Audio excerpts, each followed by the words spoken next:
ꯑꯩꯁꯨ ꯊꯃꯣꯏ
ꯄꯥꯜꯂꯤ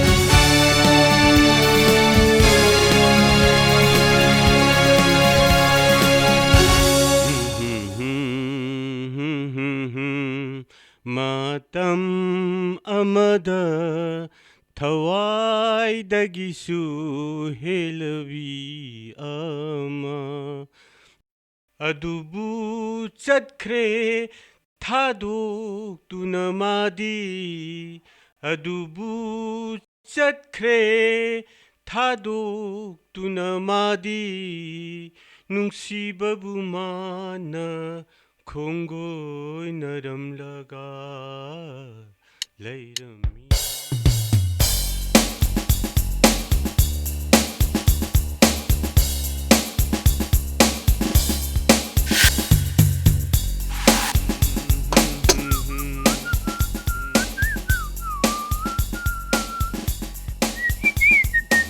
मशीन तो उठा दी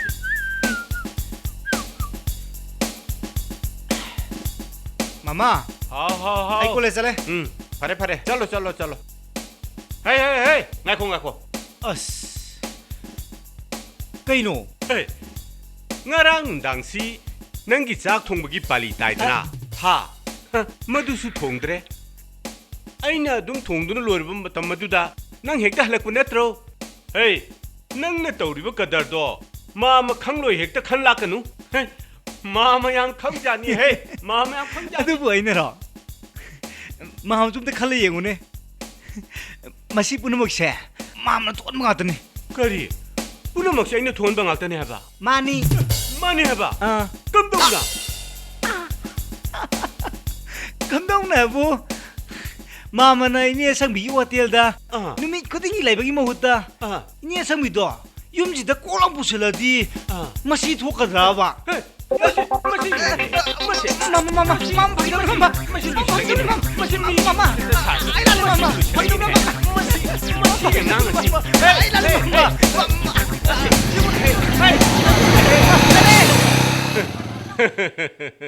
kaya da mangaw thikhar banu ne che leima na sa nu pa ngaw bu si na bung de sinaram laga na khoi di loine sat khre do na sa nu pa gi kumai se na khoi di uba phangdre do la la la la la la la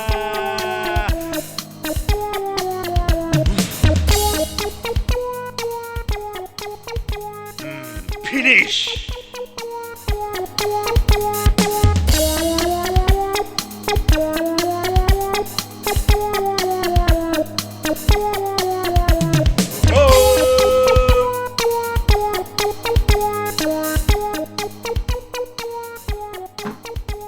Rina, my sweetheart. Sana na ba na nang mga idol na rin? Lao, kanito na lao. Bye-bye, I'm coming.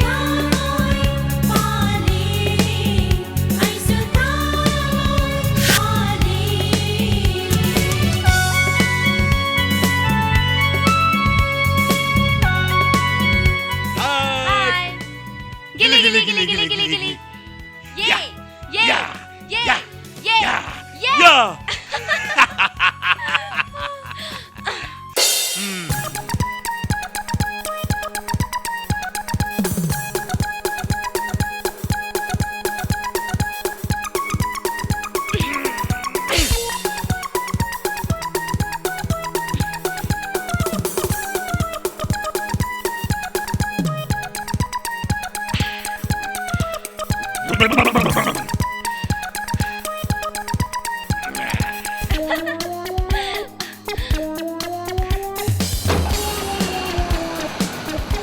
Bye-bye. Bye-bye.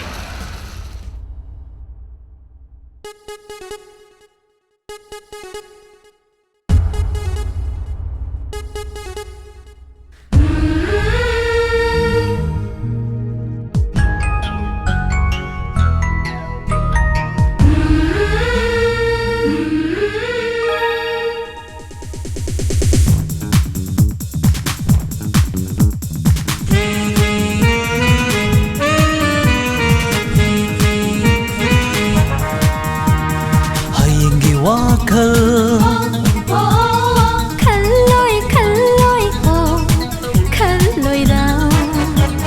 ngarangi wasu Cao đi hồ, cao đi đau. ngasina ay koigi punsini Ngasi lay ba na, hin ba ni? ngasina ay koigi thawai ni Hayingi wakal Khăn lôi hồ, khăn lôi đau. ngarangi wasu Cao đi hồ, cao đi đau.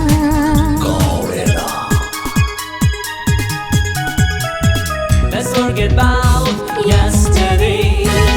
Let's forget about Tomorrow, Baby, let's get together and sing our body up and down, baby, up and down, up and down, baby, up and down. Hold this moment and set it away. Ha, hey, hey, hey, hey, hey, hey, hey. Ha, hey, hey, hey, hey, hey, hey, hey.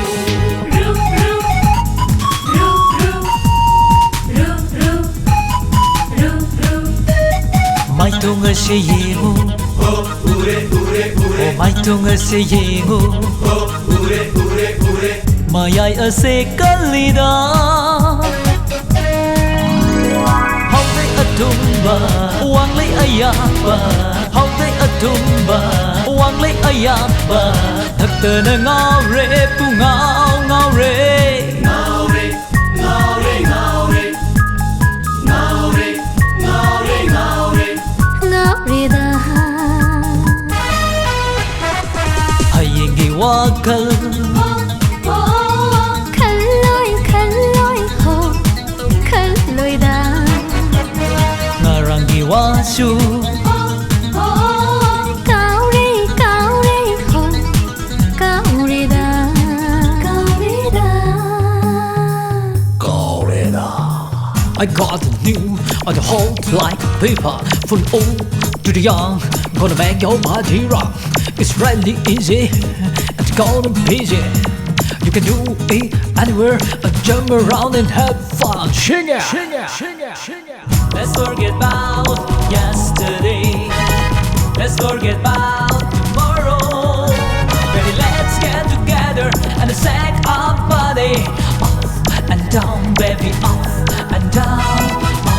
and down, baby, off and down.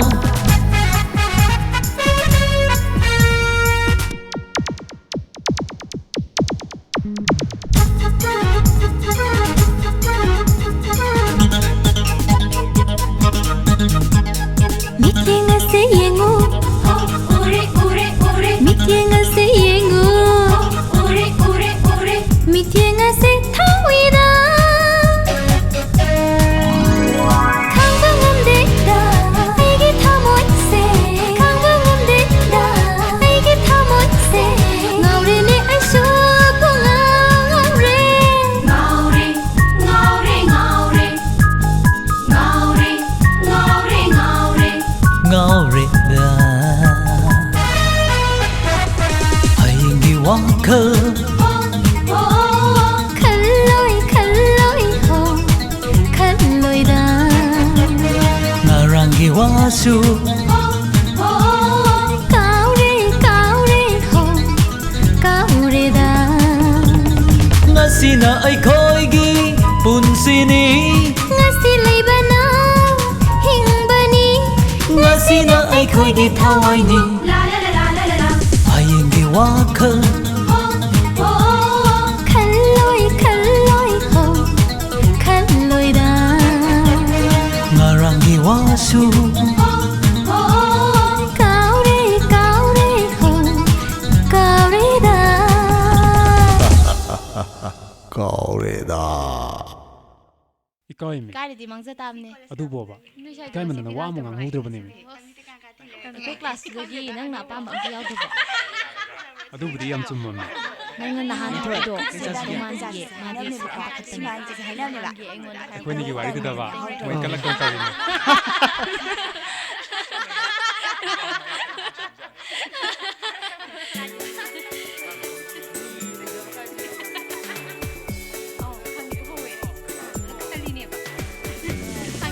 Hi.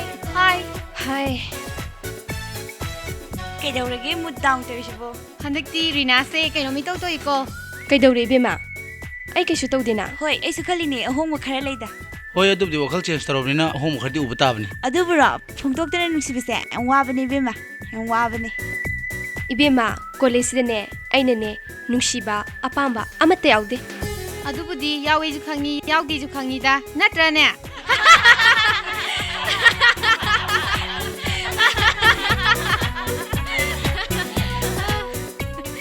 Bibi, ꯑꯥꯎ se, nangonda ngang lubu like ni se. ꯐꯣꯟꯅ ꯄꯤꯔꯛꯑꯁꯨ ꯌꯥꯕꯁꯤꯕꯨ Khare le muage. Lai si wai manana yam kai jare. ꯑꯗꯨꯕꯨ ꯀꯩꯗꯧꯔꯒꯦ ꯑꯗꯨꯝ ꯋꯥꯔꯁꯨ ꯌꯥꯕꯁꯤꯕꯨ Adu ju mina saw bai je tamngam de ba. Nang saw mus khang pon te ba. Asin ma yawi mi. Kamduri ge. Ba Ngai hai ta ngai ko. Ne ba. Ini stalak trang asibo. Laki ne ken. Yawi ne ba. Ha. ꯀ꯭ꯂꯥꯁꯇ ꯂꯩꯍꯟꯕ꯭ꯔꯣ Class tu chum de mate. Asimu ni bibi ni hai se. Email adu. ꯑꯗꯨ ꯑꯣꯏꯔꯗꯤ ꯚꯥꯞ ꯇꯥꯖꯗ꯭ꯔꯦ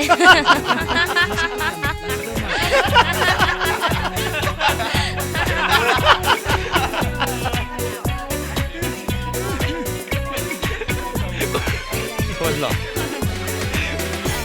Asimu ni bibi. Aina hai je. Sing ma tu masida.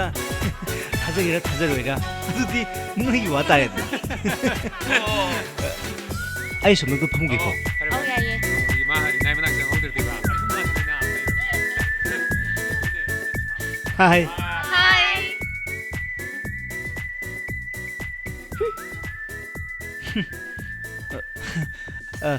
Mayam saji kana lai no. ꯆꯥꯕꯨꯗꯤ ꯑꯩꯅ offer ꯇꯧꯖꯕꯅꯤꯗ. Adudi aisu cham thakena. ꯆꯥ ꯑꯅꯤ ꯈꯛꯇ. Nanau, sani kita.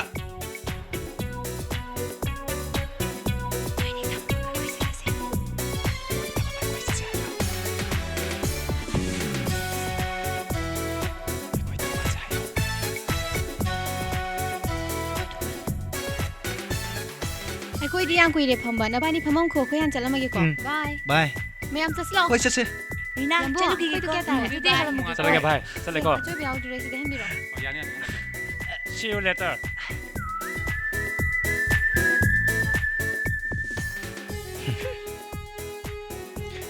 Hey, Saktibiya. ꯍꯦ ꯁꯛꯇꯤꯕ Hai basi. Ai.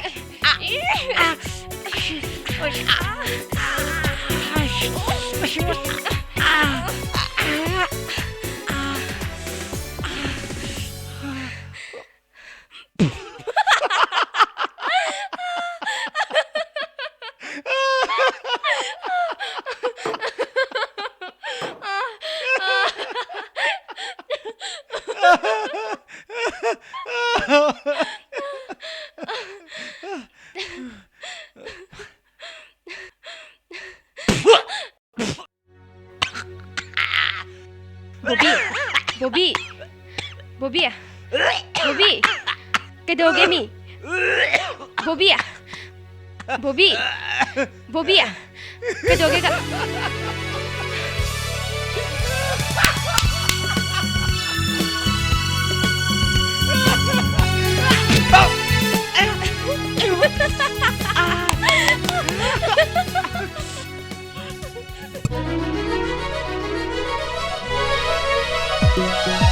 La la la la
देखो hai ba inggit na ying lam mi meeting ama warau no hai ba inggit na nuk lam mi no ama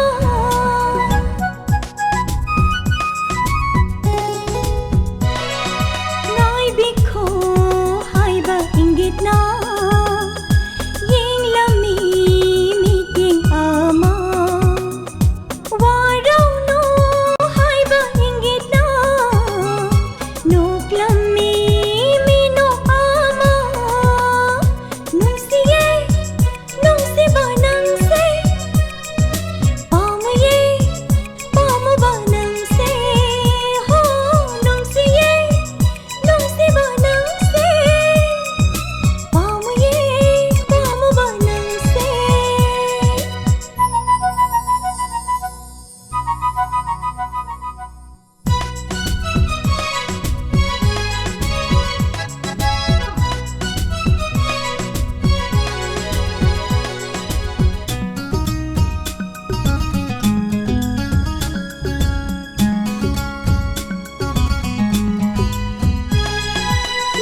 lagi aisu nangi dama piragi thamoi nangi dama nangi nanakta laizagene mapo khudingi oina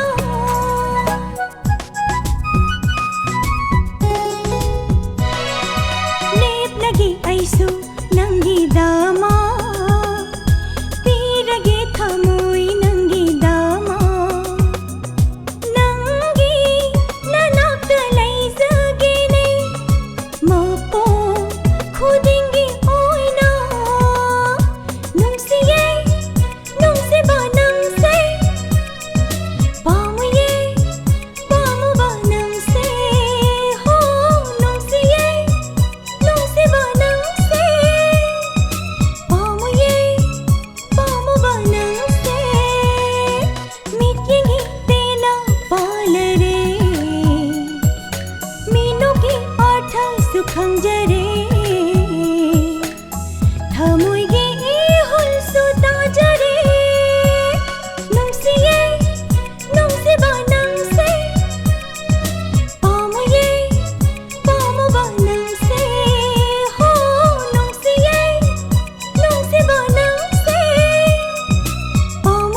Reena Reno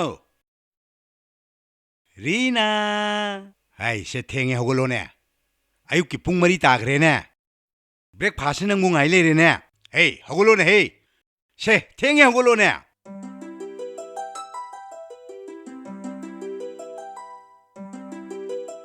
ngai khoba ngasidi aigi thamoi gi apamba se haidri phauba nang chatkibe aroi hi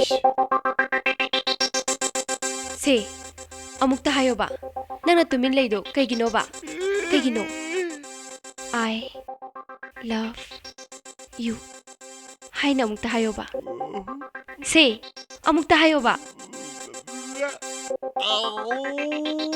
se amukta hayoba I love you I love you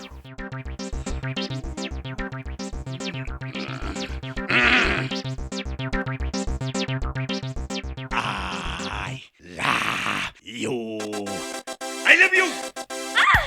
I love you. I love you.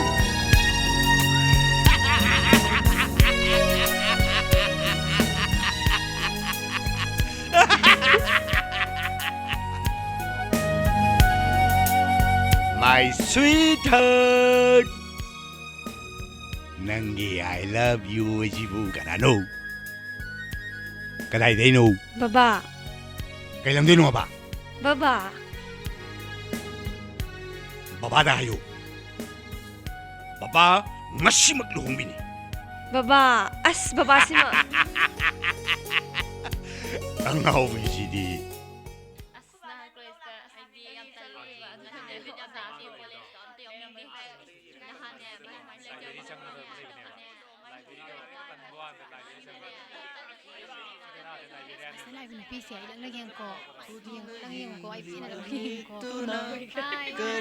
Masih lebih di sini bang. Yang meluang ni pale, ini si pale. Kau tu yang tu jadi.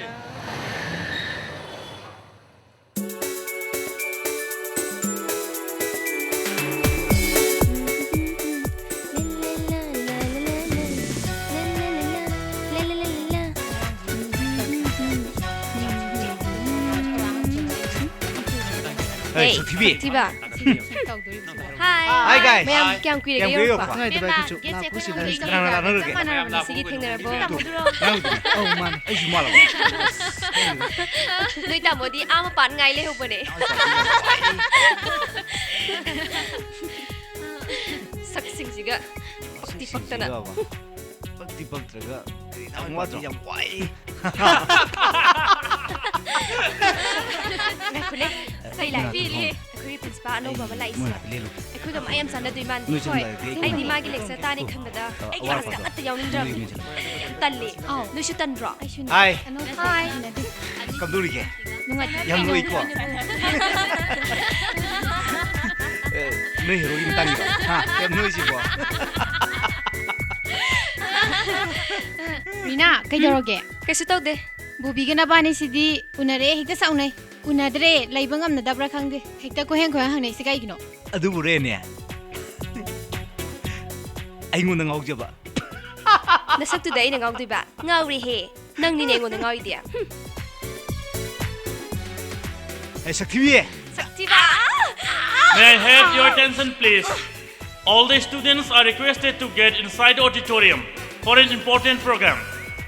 May I have your attention, please? All the students are requested to get inside the auditorium for an important program. Hani principal nun patra. Dugi ro. Wai batal le.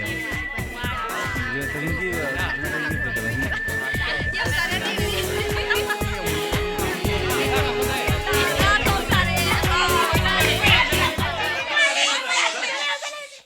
Sit down, sit down.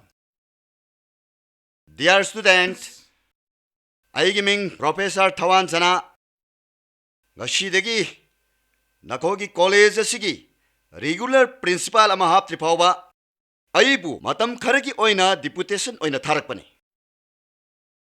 haujikti nakogi college asigi principal ama ain oirabanina aigi nakoiga apabu mari ama thamba haibase aigi apamani mamangi TDC second year da highest mark phangkiba case bobi kanana Ai ni sir.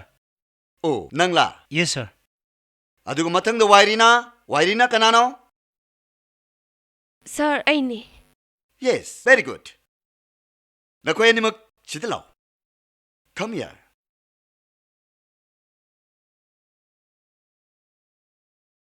nakoi ani na college asigi achouba mai ama porapagi damakta nakoi ani bu aina hainingai letana thagani mayam makoi ani gi damakta kubak amukta khushi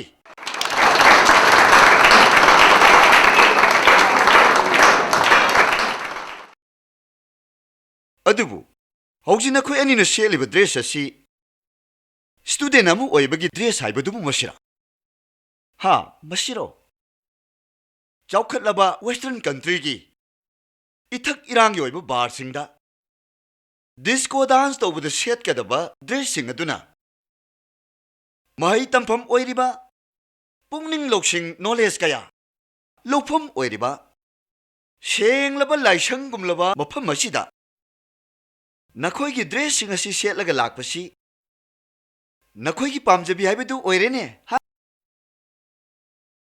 okay yare nakhoi gi phamam sing na phamuro chalo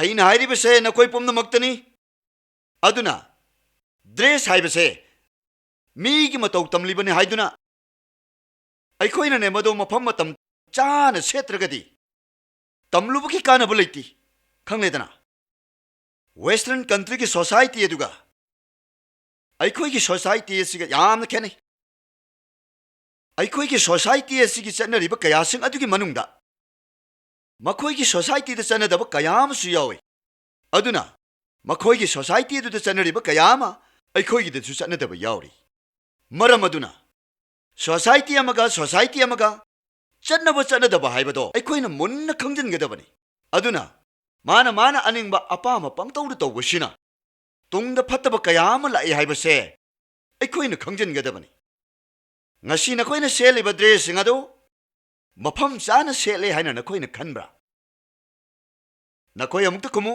no sir good aduna ngasi dress set pada mafam matam chaduna set padagi athing ma kayama lai maduda nakoina warawi shauningi mafam matam chana selam labadi ngasi athing ma se la amdabasu yai aina hairibasi लाले हाइना नखोइना खनब्रा अमुक थायु अमुक त खुमुने no sir अदु अरगदी नखोइ मयाम हयेंगदगी uniform सेलगा college कारकदबनी करिगुंबा uniform सेतना college कारक तारबदी college Sid संगलोय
Hi, Medha. Kaudi kaudi gue deh. Tolong kan ikan na, amat terharik tening cabi sih. Nang dia yang dah harap peran ya. Nang tolong pasti, ayam harau, lau, ayah kamu lau, lau. Nagi final exam tau kerba. Final exam piram laga. Nang dah tolong tengah ini. Ado, exam di kam tau kia. Adum nungai ki.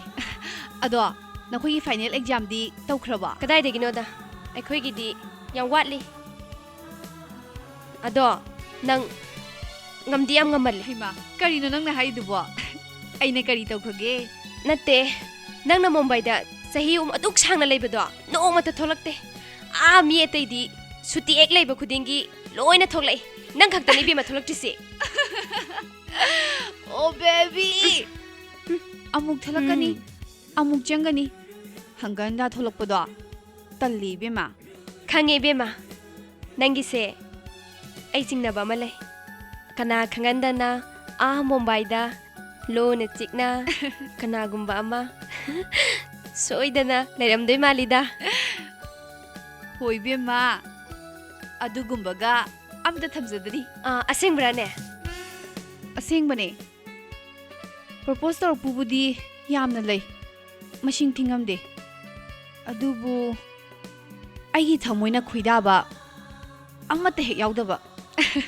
Aigi di lari. Nangi di. Aigi budi laijayi. Kanano? Kadai degino? Hojikti haduk payade. Karigiya? Nungsiba mapung phadriye. Aigi budi pharba. Aduda magi khara watli. Hayeng mapung pura pharakandane. Aduda khangal lage bema.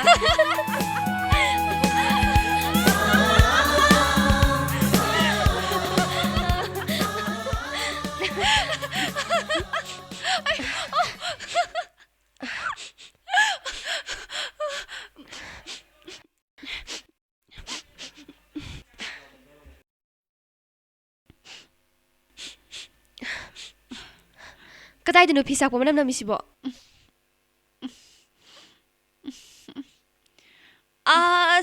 Oh my god! As, magkakaramani. Ima! Ima! Kaidaurage? Kaidaurage?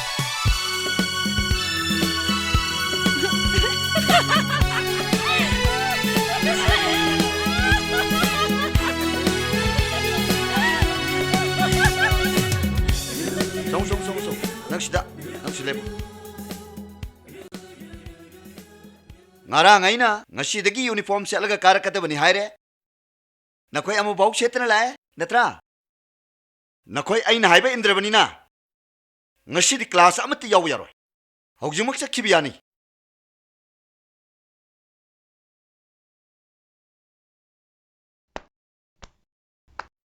Good morning, sir.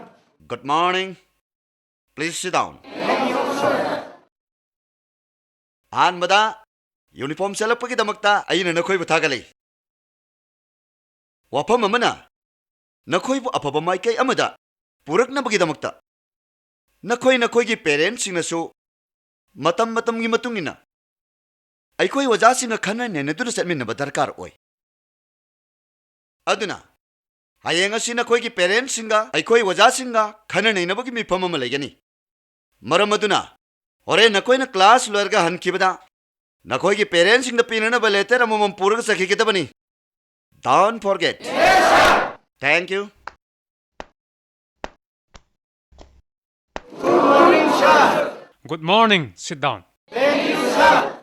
So, my dear students, we will discuss about Indian agriculture today. Winning answer ko.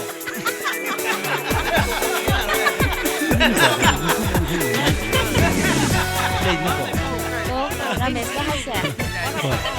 Kung sa class Ay, sumungkong ko. Hi. Hi. Ini ya? Ha? Rina udro. Khangdene, mga sidi udene. College kag sa jalo. Koi thoze.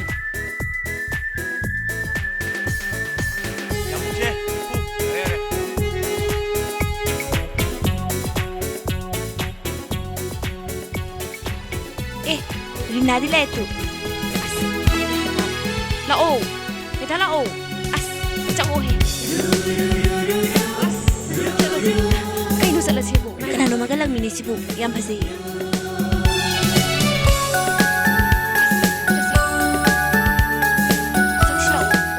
Miyam na yeba. Ikay yeba. Hoy ni. Yan pasi ni. Friend ngakta ni. Please. As, ngamoy lao. Sang slow. Shutoroyi. Lao. As! Hay ma! Hay na diba? Hay glass. As, nang sitya nga mo sa gatsaman eh. Chalo si... Please. As! Lao haraga. Hi. Hi. Ngasidi mayam yung pamda. Ay ga, angang oilingay lu na tinazarakpi. Marup amagi intro tawzage. Miss Medha. Hi. I'm Annie. Hi. Hi. Hi. Hello, I'm Pilu. Hello. Hi, I'm Nixon. Nice to meet you. Hello. I'm Sonia. Nice to meet you. Hi. Hi.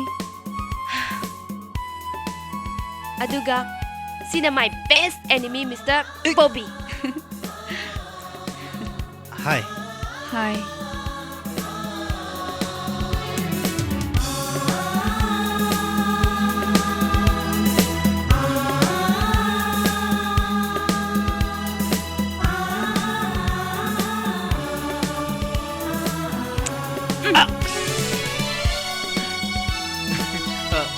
Pamse.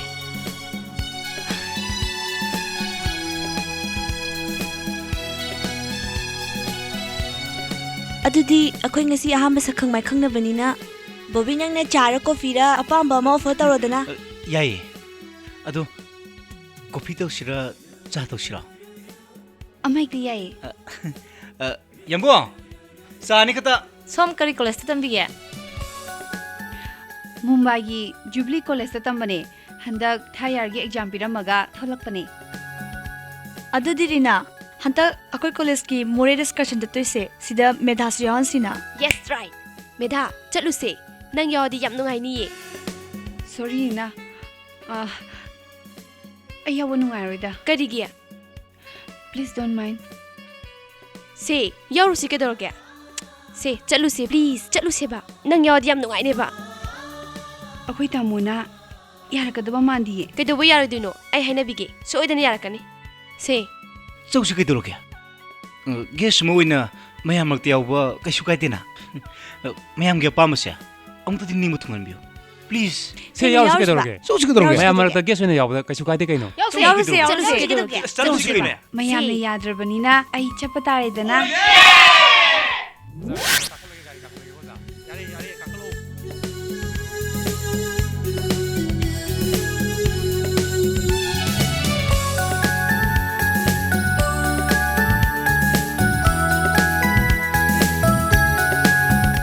Bobby ꯑꯩꯈꯣꯏ ꯆꯠꯅꯕ ꯇꯧꯔꯁꯤꯔꯥ ꯁꯥꯔ ꯆꯠꯄꯕꯨꯗꯤ ꯌꯥꯔꯦ ꯑꯗꯣ ꯔꯤꯅꯥ ꯍꯣꯏ ꯂꯥꯛꯄ ꯉꯥꯛꯇꯪ ꯉꯥꯏꯁꯤ ꯁꯥꯔ ꯄꯨꯡ 6ꯇ ꯍꯥꯏꯅꯈꯤꯕꯅꯤ ꯄꯨꯡ 6ꯇꯤ ꯇꯥꯔꯦꯁꯦ ꯃꯤꯅꯤꯠ 10ꯃꯨꯛꯇꯤ ꯌꯦꯡꯉꯁꯤ ꯑꯩ ꯀꯥꯈꯠꯂꯝꯒꯦꯀꯣ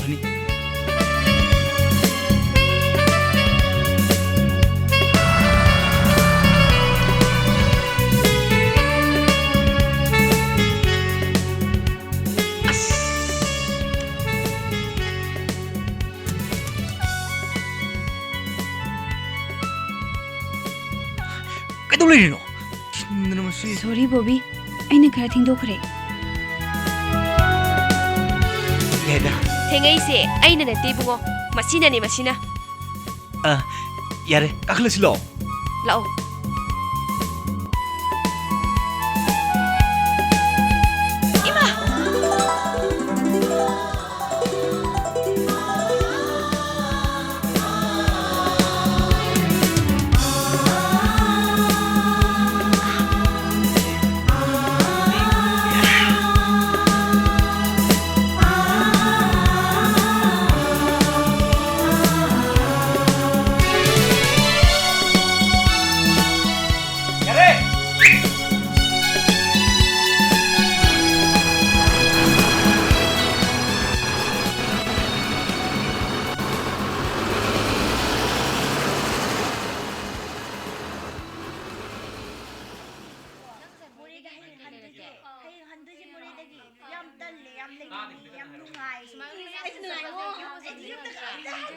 ꯍꯥꯏ ꯅꯪ ꯉꯁꯥꯏꯗ ꯐꯪꯉꯕꯣ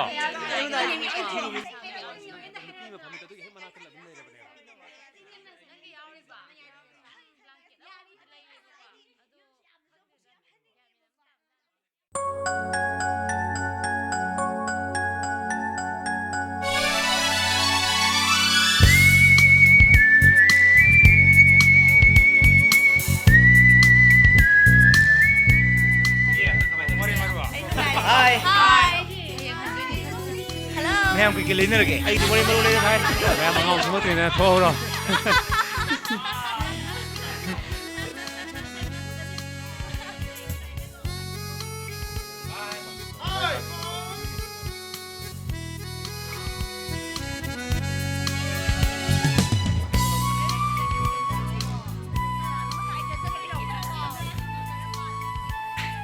ꯀꯩꯅꯣ ꯏꯗꯨꯕꯣ ꯑꯩꯁꯨ ꯄꯥꯕ ꯌꯥꯔꯣꯏꯗ꯭ꯔꯣ ꯃꯐꯝꯁꯤꯒꯤ ꯐꯖꯕ ꯀꯌꯥꯁꯤꯡꯁꯦ ꯎꯔꯨꯔꯒ ꯑꯩꯒꯤ ꯄꯨꯛꯅꯤꯡꯗ ꯐꯥꯎꯔꯛꯄ ꯈꯔ ꯁꯨꯝ ꯏꯔꯝꯕꯅꯤꯗ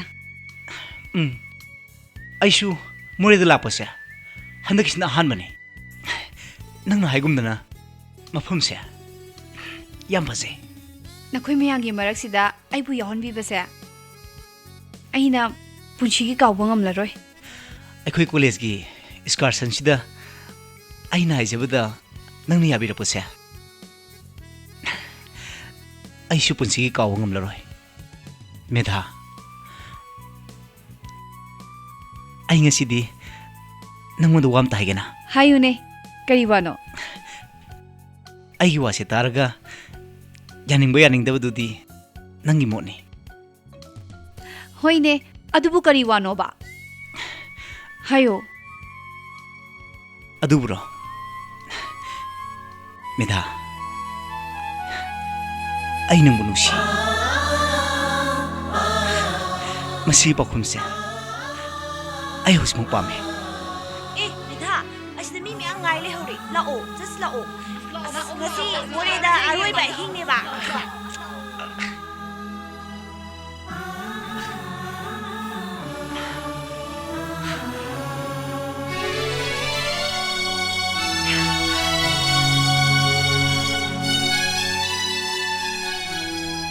Hey,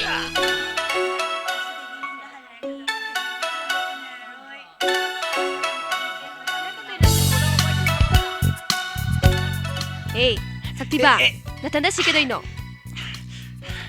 삭티비에 아이시드 밥 먹게 돌아 너무 찍브라 응? Kasi ay hindi sinuloy rin kadroge. Ano ko ba? Bayam da. Ay kom. Asan mo sige do.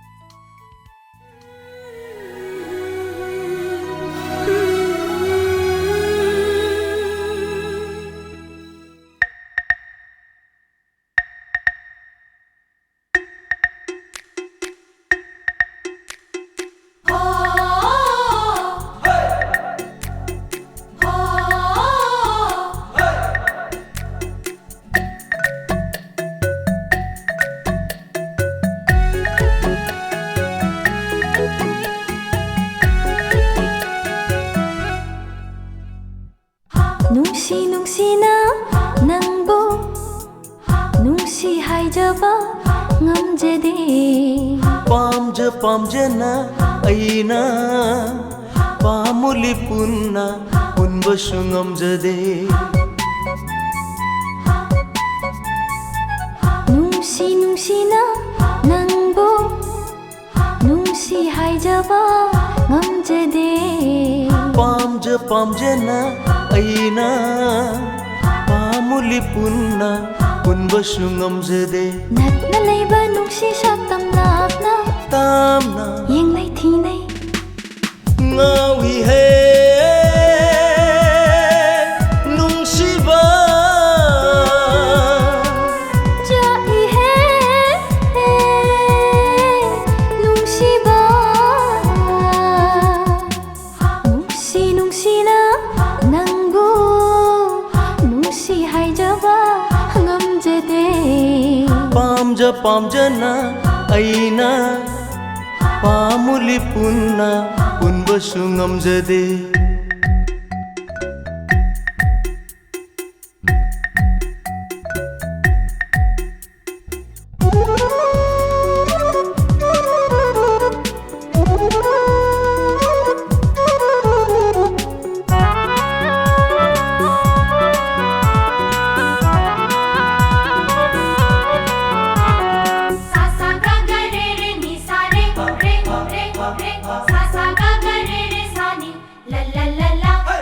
미팅 asina bao khom ni mino kasi suwa hangni 미쟁 asina phong chay mino asina pau khumni 미팅 asina bao khom ni mino kasi suwa hangni 미쟁 asina phong chay mino asina pau khumni lona tumin yeng nay lona tumin yeng nay nungsiba nang tagini hingliba nungsibi nang tagini hingliba oh nungsiba nang tagini hingliba nungsibi nang tagini hingliba nungsina nangbu nungsi haijaba ngamjade pamjana aina pamuli punna punbasu ngamjade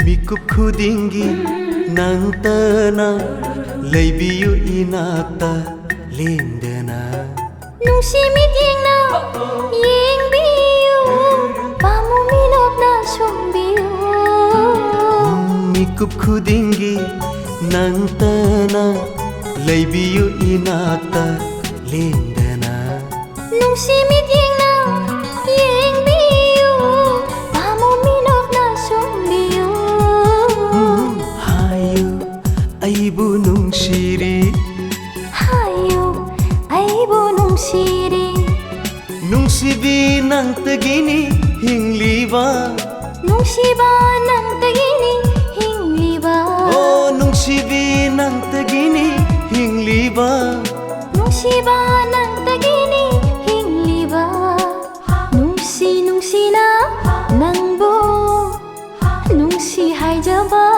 맘저데 ꯄꯥꯝꯖꯅ ꯑꯩꯅ ꯄꯥꯝꯃꯨꯂꯤ ꯄꯨꯟꯅ ꯄꯨꯟꯕꯁꯨ ꯉꯝꯖꯗꯦ ꯅꯛꯅ ꯂꯩꯕ ꯅꯨꯡꯁꯤ ꯁꯛꯇꯝ ꯂꯥꯞꯅ ꯇꯥꯝꯅ ꯌꯦꯡꯅꯩ ꯊꯤꯅꯩ ꯉꯥꯎꯏ ꯍꯦ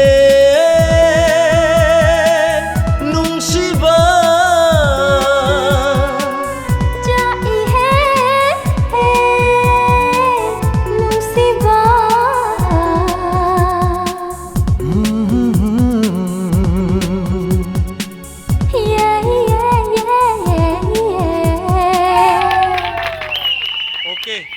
ओके स्टूडेंट यारे थेंगे लोसिलसे अखोय हे युंग ता इंफाल थोकी गदबनी नुपा मखिना नंगी टेन ता चंगो नुपी सिंगना रेस्ट हाउस ता नंगी बेट ता चंगो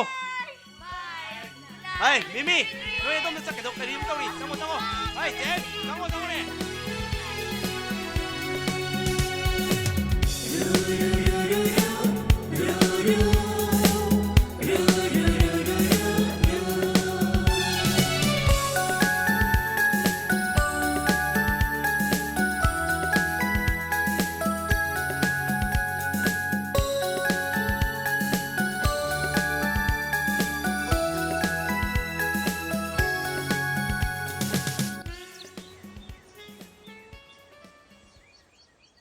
मेदा संसारसिदा मराइबक थिरब कयासिंग मनुंगदा आइसो मने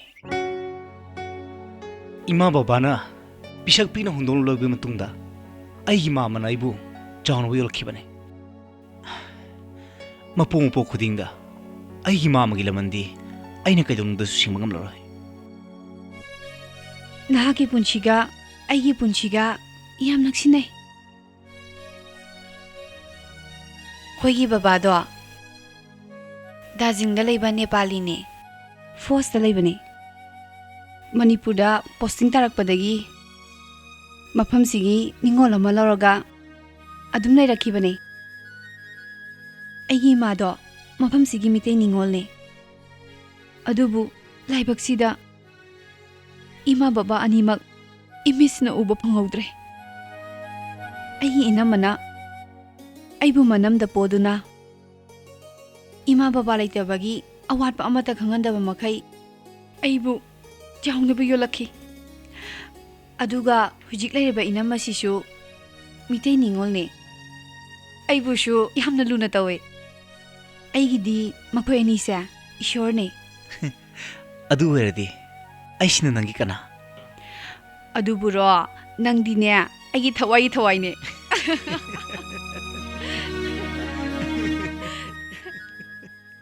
मेधा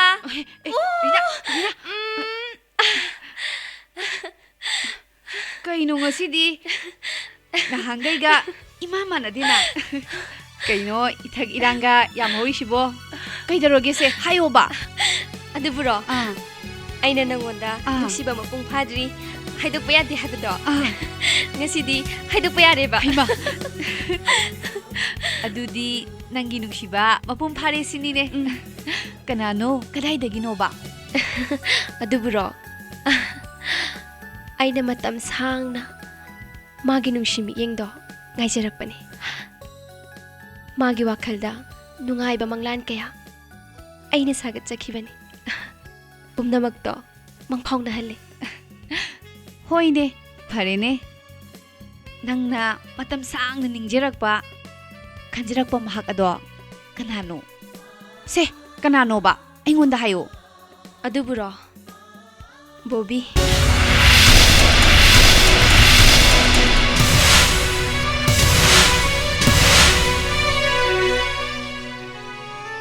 ꯀꯣꯂꯦꯖꯇ ꯏꯍꯥꯟ ꯍꯥꯟꯅ ꯃꯥ ꯑꯩ ꯊꯦꯡꯅꯈꯤꯕ ꯃꯤꯀꯨꯞꯇꯨꯗꯒꯤ ꯉꯁꯤ ꯐꯥꯎꯕꯁꯦ ꯀꯅꯥ ꯈꯪꯍꯟꯗꯅ ꯂꯣꯟꯅ ꯆꯦꯠꯅ ꯑꯩꯒꯤ ꯊꯃꯣꯏꯅꯨꯡꯁꯤꯗ ꯂꯥꯠꯆꯔꯛꯄꯅꯤ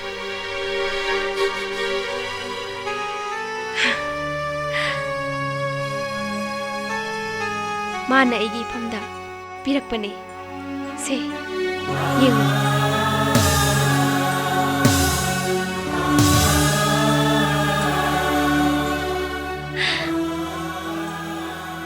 ꯁꯤꯒꯤ ꯔꯨꯃꯥꯜꯁꯤꯅ ꯑꯩꯒꯤ ꯄꯨꯟꯁꯤꯁꯤꯒꯤ ꯈ꯭ꯋꯥꯏꯗꯒꯤ ꯃꯃꯜ ꯌꯥꯝꯂꯕ ꯄꯣꯠꯁꯛ ꯑꯃ ꯍꯥꯏꯕꯗꯣ ꯑꯣꯏꯔꯕꯅꯤ ꯑꯩꯒꯤꯗꯤ ꯃꯁꯤꯅ ꯊꯋꯥꯏꯅꯤ ꯀꯩꯗꯧꯔꯒꯦ ꯃꯦꯙꯥ ꯅꯪꯅ ꯋꯥꯒ ꯑꯃꯠꯇ ꯉꯥꯡꯗꯅ ꯇꯨꯃꯤꯟꯅ ꯂꯩꯗꯨꯕꯣ ꯀꯩꯁꯨ ꯇꯧꯗꯦꯗ ꯅꯈꯣꯏꯅꯤꯒꯤ ꯃꯔꯤꯁꯤꯅ ꯄꯨꯟꯁꯤꯒꯤ ꯑꯁꯦꯡꯕ ꯂꯤꯄꯨꯜ ꯑꯃ ꯑꯣꯏꯔꯁꯅꯨ ꯍꯥꯏꯅ ꯏꯁꯣꯔꯒꯤ ꯃꯐꯝꯗ ꯅꯤꯔꯝꯂꯤꯕꯅꯤ ꯑꯩ ꯌꯥꯝꯅ ꯅꯨꯡꯉꯥꯏꯔꯦ ꯔꯤꯅꯥ ꯃꯦꯙꯥ ꯅꯨꯡꯁꯤꯕꯁꯦ ꯉꯥꯎꯏꯀꯣ ꯍꯟꯗꯛꯇꯤ ꯑꯩ ꯄꯨꯔꯥ ꯉꯥꯎꯔꯕꯅꯦ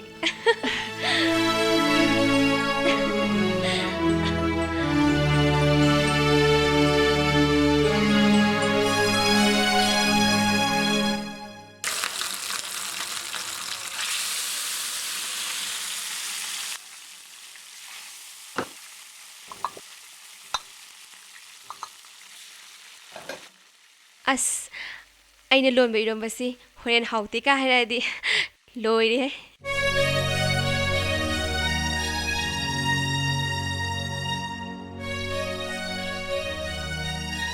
ꯃꯦꯙꯥ ꯑꯩꯅ ꯊꯣꯡꯂꯨꯔꯤꯕ ꯆꯥꯛ ꯏꯟꯁꯥꯡꯁꯦ ꯑꯃꯠꯇ ꯆꯥ ꯌꯥꯗꯗꯅ ꯇꯣꯛꯂꯔꯅꯤ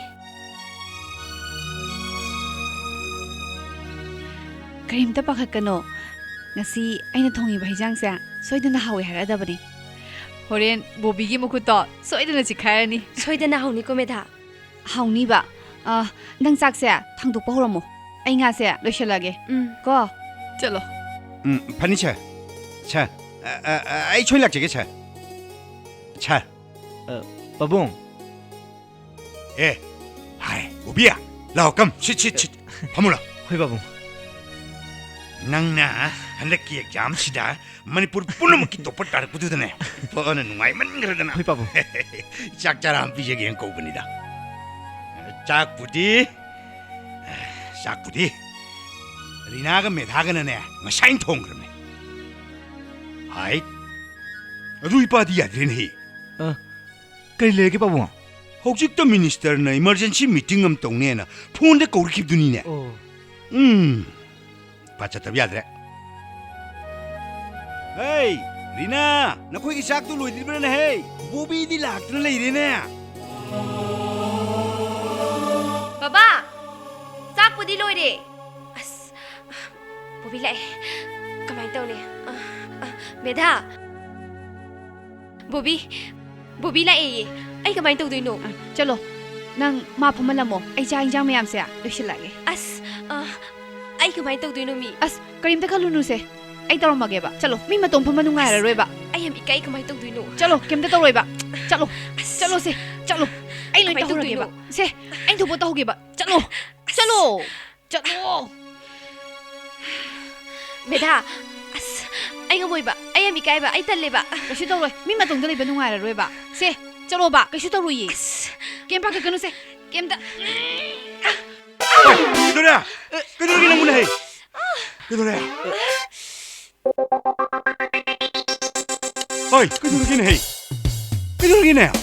kidora gi ne nangwa mashi angang asidi lai mama thong cha di hey sorry baba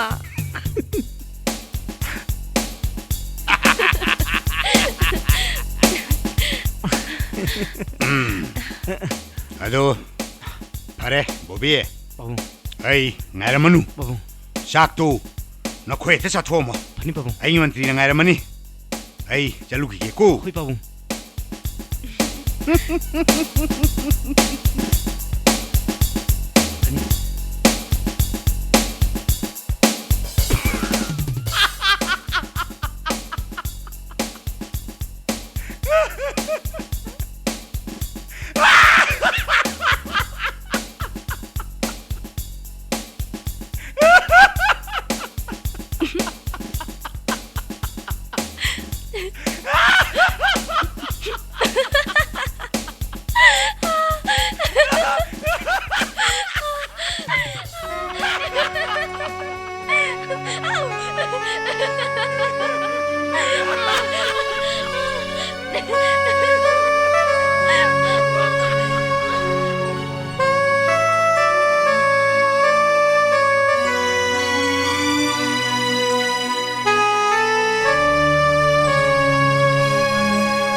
ชุมนกตัวนั่นเลยไงหรอเซ่พ่อหมง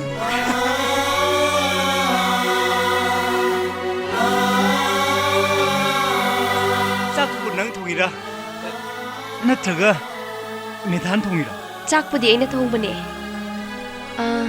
ช่างดีเมธานะทงเนี่ยนะทงปะเนี่ย 무샤 통도. 아이 저기 까니. ไงคุเซ่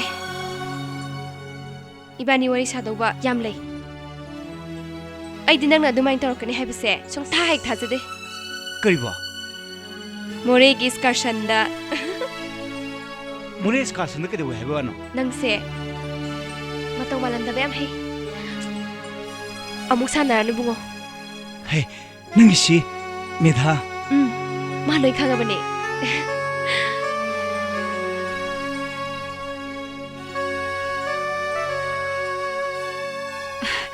รีน่าจากกินสกบลูเลยซาดีไงดาชาทัวเซช่างโง่ ละโอสักซารุเซ่ละโอละโอละโอเซ่สิดาพโม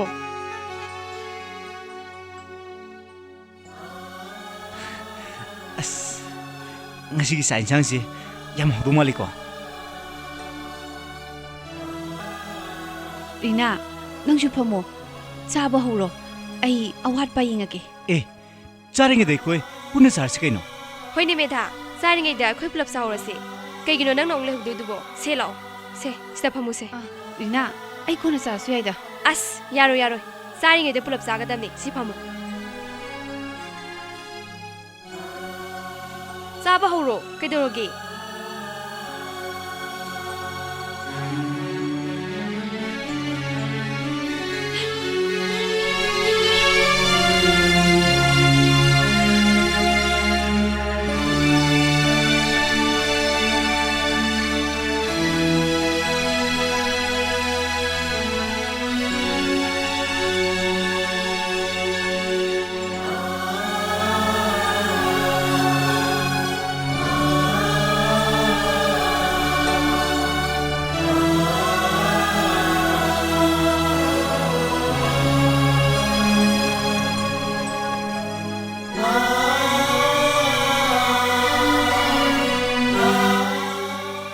ให้มาแกดูได้ไหมท่าสามท่าซาดเดียซาโรแกดูแกจารุไหมท่าซาโรมีจารุหายละกะสิจารุแกดูแก เฮ้ย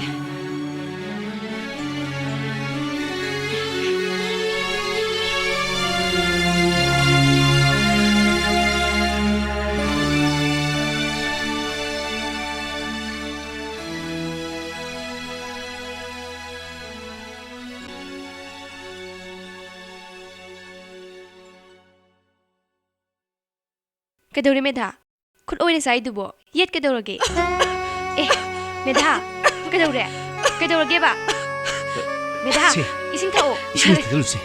ยาเลยรีน่าไอ้งาสิเซ่หักซ้ำสนุกไงดิน้อยเจ้าก็ไอ้เชลักเก แกดูนั่งตีชิบ่ 메다. เมท่าเมท่า 메다. เมท่า 메다. อัสโบบี้อะแกฮับพกแก 야래. เซ่อินซังเซ่ 야래 야래 하버노세. 하버노 봐. ซาสลุกแกดูแก 시산상지 함 하오래. เซ่ฮับพกแก 하버노미. 하버노. Hello हाँ आई रणवीर ने कहीं मंत्री की बदगी आई कोई किसी काउंटर माने ने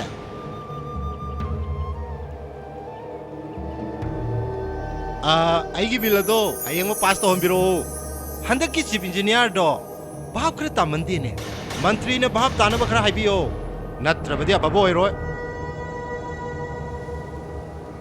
ओके थैंक यू तामो तामोगी हंदक ब्रिकफिल सागदबा मफमदो अदु कइदोरे हाबनो ꯍꯥꯟꯅ ꯂꯧ ꯎꯔꯝꯕ ꯅꯨꯄꯥꯗꯨꯅ ꯃꯐꯝꯗꯨꯗ ꯁꯥꯕ ꯌꯥꯔꯣꯏ ꯍꯥꯏꯗꯨꯅ ꯌꯦꯠꯇꯨꯅ ꯑꯗꯨꯝ ꯂꯩꯔꯦ ꯇꯥꯃꯣ ꯑꯗꯨꯒꯤꯗꯃꯛꯇ ꯅꯈꯣꯏꯅ ꯑꯩꯒꯤ ꯅꯥꯛꯁꯤꯗ ꯑꯃꯨꯛ ꯍꯟꯅ ꯂꯥꯛꯏꯁꯤ ꯀꯔꯤꯒꯤꯅꯣ ꯀꯔꯤꯁꯨ ꯂꯩꯇꯕ ꯃꯤꯁꯛꯇꯨꯅ ꯌꯦꯠꯂꯒ ꯅꯈꯣꯏꯅ ꯇꯨꯃꯤꯟꯅ ꯌꯦꯡꯗꯨꯅ ꯂꯩꯊꯣꯛꯂꯤꯕ ꯅꯟꯁꯦꯟꯁ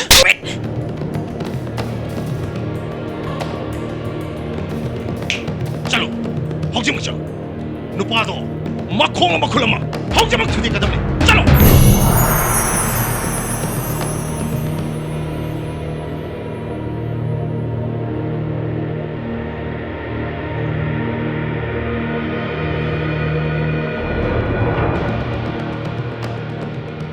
ꯁꯤ ꯅꯪ ꯀꯔꯤꯃꯇ ꯈꯜꯂꯨꯅꯣ ꯆꯥꯁꯦ ꯅꯪ ꯄꯤꯔꯨꯁꯨ ꯀꯔꯤꯁꯨ ꯈꯜꯂꯨꯅꯨ ꯀꯩꯗꯧꯔꯒꯦ ꯏꯅꯝꯃ ꯂꯩꯔꯤꯁꯤꯗꯤ ꯆꯪꯉꯨ ꯆꯪꯉꯨ ꯄꯤꯔꯨꯔꯣꯕ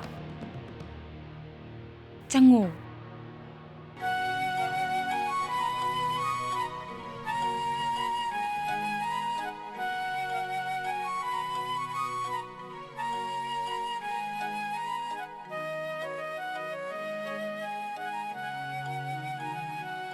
ꯇꯥꯃꯣ ꯆꯥ ꯁꯦꯝꯃꯛꯀꯦ ꯑꯩ ꯃꯦꯙꯥ ꯆꯥꯒ ꯂꯣꯜꯂꯛꯏꯅꯦꯍꯦ ꯆꯥꯁꯤ ꯅꯪꯅ ꯂꯣꯜꯂꯤꯔꯣ ꯆꯥꯕꯨꯗꯤ ꯑꯩꯅ ꯂꯣꯟꯕꯅꯦ ꯑꯗꯨꯗ ꯃꯥꯅ ꯃꯥ ꯄꯤꯔꯨꯒꯦ ꯍꯥꯏꯕꯗꯨꯗ ꯄꯨꯍꯟꯈꯤꯕꯅꯦ ꯑꯩꯒꯤ ꯏꯆꯟꯗ ꯆꯥꯗꯤ ꯂꯥꯏꯔꯗꯅ ꯀꯔꯤꯒꯨꯝꯕ ꯊꯕꯛ ꯑꯃꯠꯇ ꯁꯨꯍꯟꯕ ꯌꯥꯔꯣꯏ ꯍꯥꯏꯔꯤꯁꯤꯅꯤ ꯌꯥꯔꯣꯏꯀꯣ ꯑꯗꯨꯕꯨꯗꯤ ꯑꯩꯁꯨ ꯈꯪꯉꯤꯗ ꯑꯗꯨꯗ ꯅꯨꯄꯤꯅꯤꯅꯅꯦ ꯌꯨꯝꯒꯤ ꯊꯕꯛ ꯏꯪꯈꯥꯡ ꯈꯔ ꯑꯗꯨꯛ ꯍꯩꯖꯤꯟꯕ ꯐꯩ ꯍꯥꯏꯗꯅ ꯁꯨꯝ ꯁꯨꯍꯟꯕꯒꯤ ꯋꯥꯅꯤ ꯇꯥꯃꯣ ꯑꯩ ꯃꯥꯁꯇꯔꯁꯦ ꯍꯥꯟꯅꯒꯨꯝꯅ ꯃꯨꯝꯕꯥꯏꯗ ꯂꯣꯏꯁꯤꯜꯂꯨꯔꯒꯦ ꯌꯨꯝ ꯑꯁꯦ ꯅꯪ ꯍꯦꯛ ꯂꯩꯇꯕꯗ ꯏꯍꯥꯡ ꯍꯥꯡꯉꯤ ꯅꯪꯅ ꯃꯄꯥꯟꯗ ꯆꯍꯤ 3 ꯂꯩꯈꯤꯕ ꯃꯇꯝꯗ ꯑꯩ ꯌꯥꯝꯅ ꯋꯥꯈꯤ ꯑꯗꯨꯅ ꯍꯟꯗꯛꯀꯤꯁꯤꯃꯗꯤ ꯅꯪ ꯁꯤꯗ ꯁꯨꯝ ꯇꯝꯕꯁꯨ ꯌꯥꯏꯗꯅ ꯁꯤꯗ ꯁꯨꯝ ꯇꯝꯃꯁꯤꯀꯣ ꯃꯣꯏ ꯇꯥꯃꯣ ꯃꯅꯤꯄꯨꯔꯒꯤ ꯏꯔꯥꯡ ꯃꯇꯥꯁꯤꯒ ꯍꯥꯏꯔꯨꯔꯕꯗꯤ ꯑꯩꯒꯤ ꯃꯣꯠꯇꯗꯤ ꯃꯄꯥꯟꯗ ꯇꯝꯕꯅ ꯍꯦꯟꯅ ꯐꯒꯗ꯭ꯔꯥ ꯍꯥꯏꯅ ꯈꯟꯖꯩ ꯕꯤꯅꯥ ꯑꯩꯅ ꯑꯃꯨꯛ ꯍꯥꯏꯈ꯭ꯔꯕꯗꯤ ꯂꯣꯏꯔꯦ ꯃꯦꯙꯥ ꯁꯤꯗ ꯁꯨꯝ ꯇꯝꯍꯟꯒꯅꯤ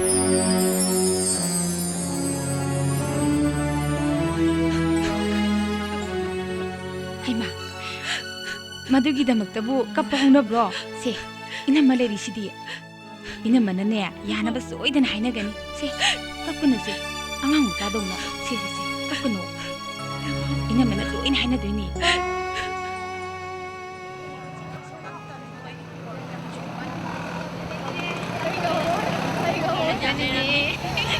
Hi. Hi. 네 보비 우브라. 보비가 메다가디 그린 파크 자니 나 ngasai chakramne.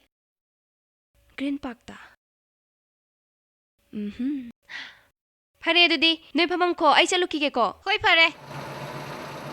Bye. Bye. 누시바마나 누시바마기 마팜다. 하이제바다 야비다바 하이베세. 마도 타모싱나 누시바나데. 메다.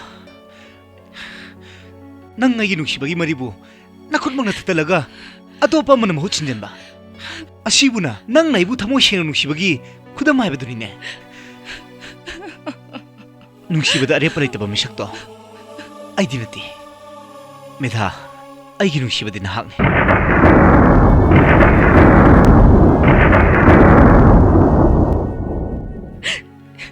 ꯅꯪ ꯑꯩꯒꯤ ꯂꯩꯅꯔꯤꯕ ꯅꯨꯡꯁꯤꯒꯤ ꯃꯔꯤ ꯑꯁꯦ ꯀꯥꯒꯤ ꯑꯣꯏꯕ ꯃꯪꯂꯥꯟ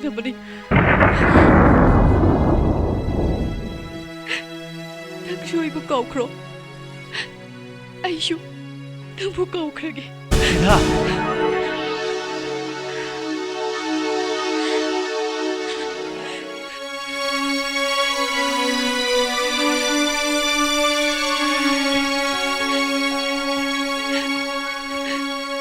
ꯅꯪꯕꯨꯔꯤꯔꯥꯅ ꯀꯌꯥꯗ ꯊꯃꯣꯏ ꯁꯦꯡꯅ ꯅꯨꯡꯁꯤꯖꯕ ꯃꯥꯒꯤ ꯅꯨꯡꯁꯤꯕꯁꯦ ꯑꯩ ꯃꯄꯨ ꯐꯥꯟꯕ ꯄꯥꯝꯃꯦ ꯍꯣꯏ ꯔꯤꯅꯥꯅ ꯑꯩꯕꯨ ꯈꯟꯖꯔꯝꯕ ꯌꯥꯏ ꯅꯨꯡꯁꯤꯔꯝꯕ ꯌꯥꯏ ꯑꯩꯁꯨ ꯃꯥꯕꯨ ꯅꯨꯡꯁꯤ ꯑꯗꯨꯕꯨ ꯑꯩꯒꯤ ꯅꯨꯡꯁꯤꯕꯗꯤ ꯃꯔꯨꯞ ꯑꯃ ꯑꯣꯏꯅ ꯅꯨꯡꯁꯤꯕꯅꯤ ꯕꯣꯕꯤ ꯅꯪꯅ ꯑꯩꯕꯨ ꯇꯁꯦꯡꯅ ꯅꯨꯡꯁꯤꯕꯤꯔꯕꯗꯤ ꯑꯩꯅ ꯍꯥꯏꯖꯕꯁꯦ ꯌꯥꯕꯤꯕꯝ ꯊꯣꯛꯏ प्लीज नंगैना ऐसे अमुक्तदी याबियु कइदौबगे कहीं मेधा नंग हारिदुबो मदो ओइबिया वाफम नते आई अब छुंगम ngam lo haiside मधुरा नंगी नुक्सिबा मधुदी नंग नै बथामoi सिना नुक्सिबा नते करी आई खांगे नंगी सिदी आई की हक्सांबो कलापा बियोबा अपा बगी न मेधा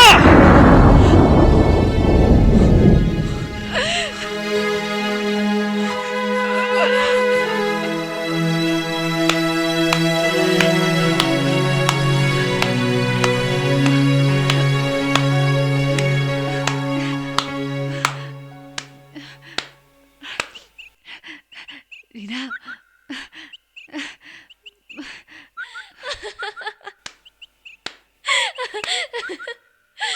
मेधा नंगी ना तोंगे निंगदुना आइना हाइकिबसिंगदो नंदी असे मोय खालिबोरे सी बोयना नुंसिबा सी बोयना गावजाबा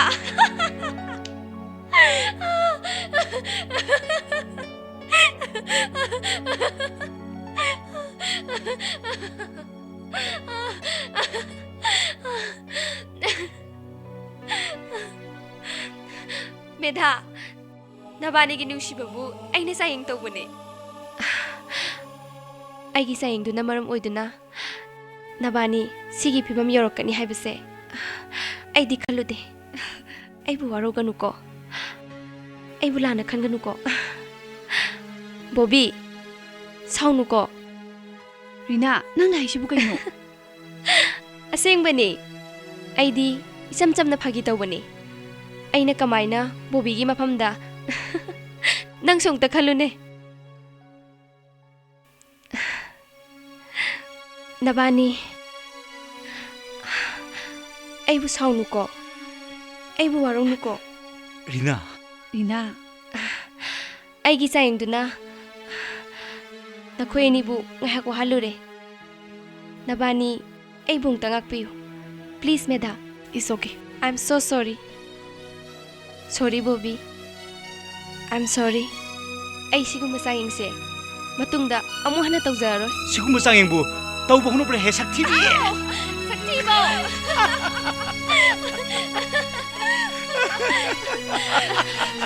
ai di kawine baba gai ga thaba ma sakada balai bane नबानी ngak le hokho ai chalu khige ko मेधा आई चले बाय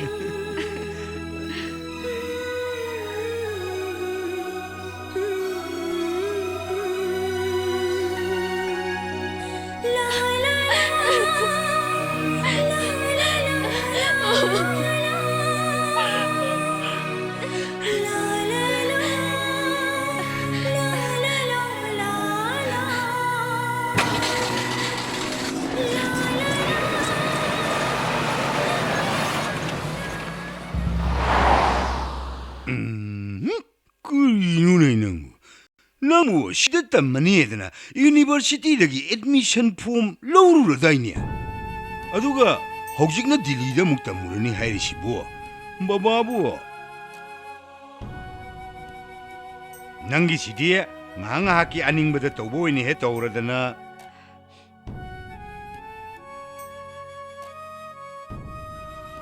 बाबा ऐसे तमगे खलंबनेबा अदो तल्लेबा ऐ दिल्लीदा तमोने हाइसिन को बाबा से यारोबा बाबा प्लीज यारो हाइबने यारो हारगा होइने होइने नंगनबु तमगे हाइरबदी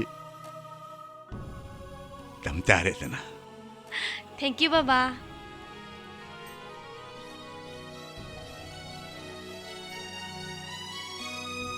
मसीबु करम थोकदोरिबनो खंग्रेदा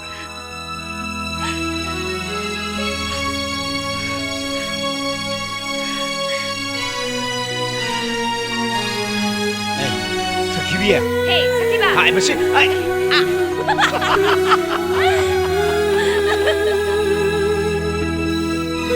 Bobby anh ngasi am nungai oh Bobby I'm so happy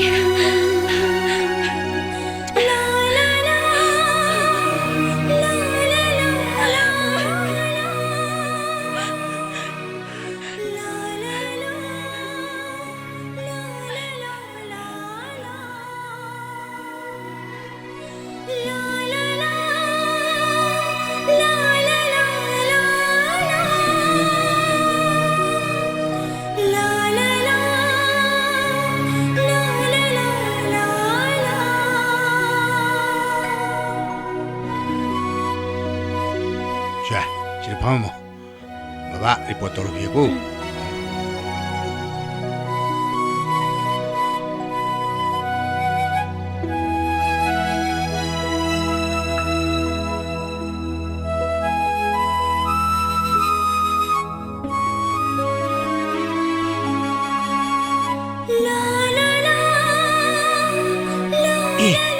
Ale tu.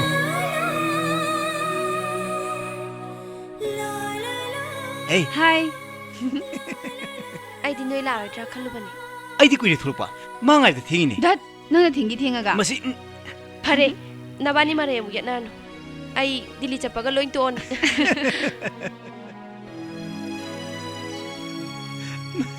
Hey, Bobby! Babu! ꯃꯦꯙꯥ ꯅꯪꯁꯨ ꯂꯥꯛꯂꯤꯕ꯭ꯔꯥ ꯍꯣꯏ ꯄꯥꯕꯨꯡ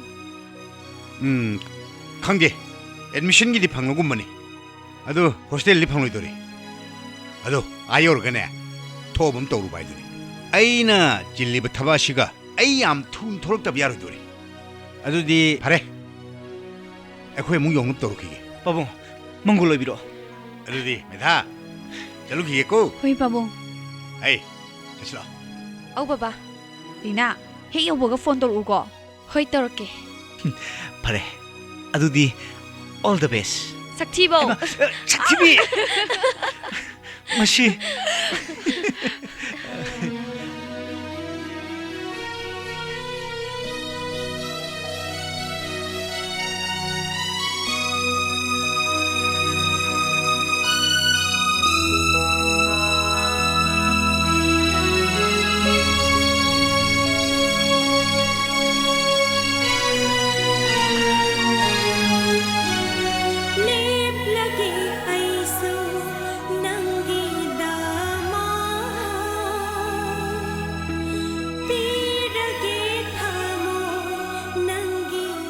ꯀꯩꯗꯧꯔꯤ ꯔꯤꯅꯥ ꯑꯃꯨꯛ ꯍꯜꯂꯛꯑꯗꯤ ꯃꯦꯙꯥ ꯁꯦ ꯂꯧꯍꯧꯔꯣ ꯅꯪꯒꯤꯅꯤ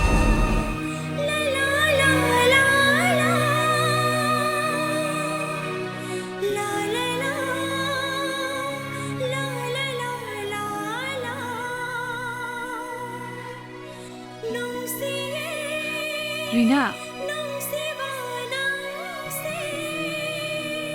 ꯀꯩꯗꯧꯔꯒꯦ ꯀꯔꯤꯃꯨꯛ ꯇꯧꯔꯒꯦ ꯄꯥꯕꯨꯡ ꯉꯥꯏ ꯂꯩꯔꯦ ꯆꯠꯂꯣ ꯂꯥꯁ ꯀꯣꯜ ꯑꯣꯏꯈ꯭ꯔꯕꯅꯤ ꯔꯤꯅꯥ ꯆꯠꯂꯣ ꯔꯤꯅꯥ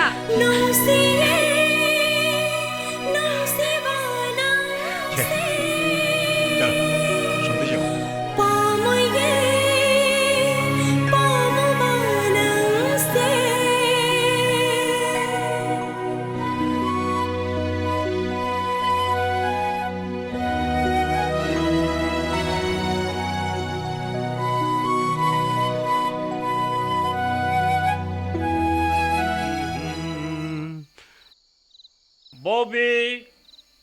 Bobby! Bobby!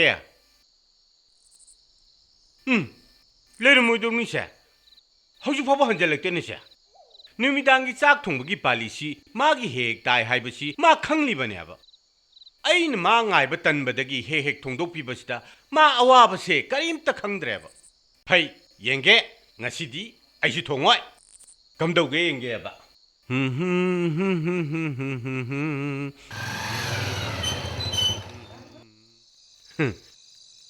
ꯆꯥꯛ ꯆꯥꯅꯤꯕ ngasi soydana chaaniaba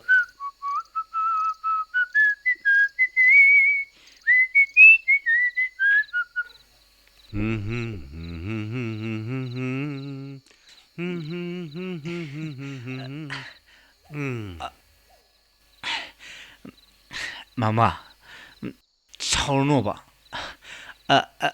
ai khare thengdokhreba yada toineba saurno me yaida mama saudida thengna hanjillake kusi nganna hanjillake kusi yaida mama saudida ooh yeah ayu chak lamna loire mama ayu chak lamna loire mama kari injang thongge mama kari injang thongge ne mama kari injang thongge ne mama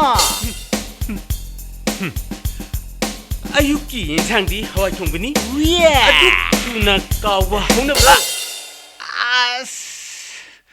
ꯀꯩꯅꯣ ꯃꯥꯃꯥ ꯉꯁꯥꯏ ꯑꯌꯨꯛꯀꯤ ꯍꯥꯏꯕ ꯅꯠꯇꯤꯌꯦ ꯍꯧꯖꯤꯛꯀꯤ ꯍꯥꯏꯕꯅꯦ ꯃꯥꯃꯥ ꯀꯩꯁꯥꯡ ꯊꯣꯡꯍꯧꯒꯦꯕ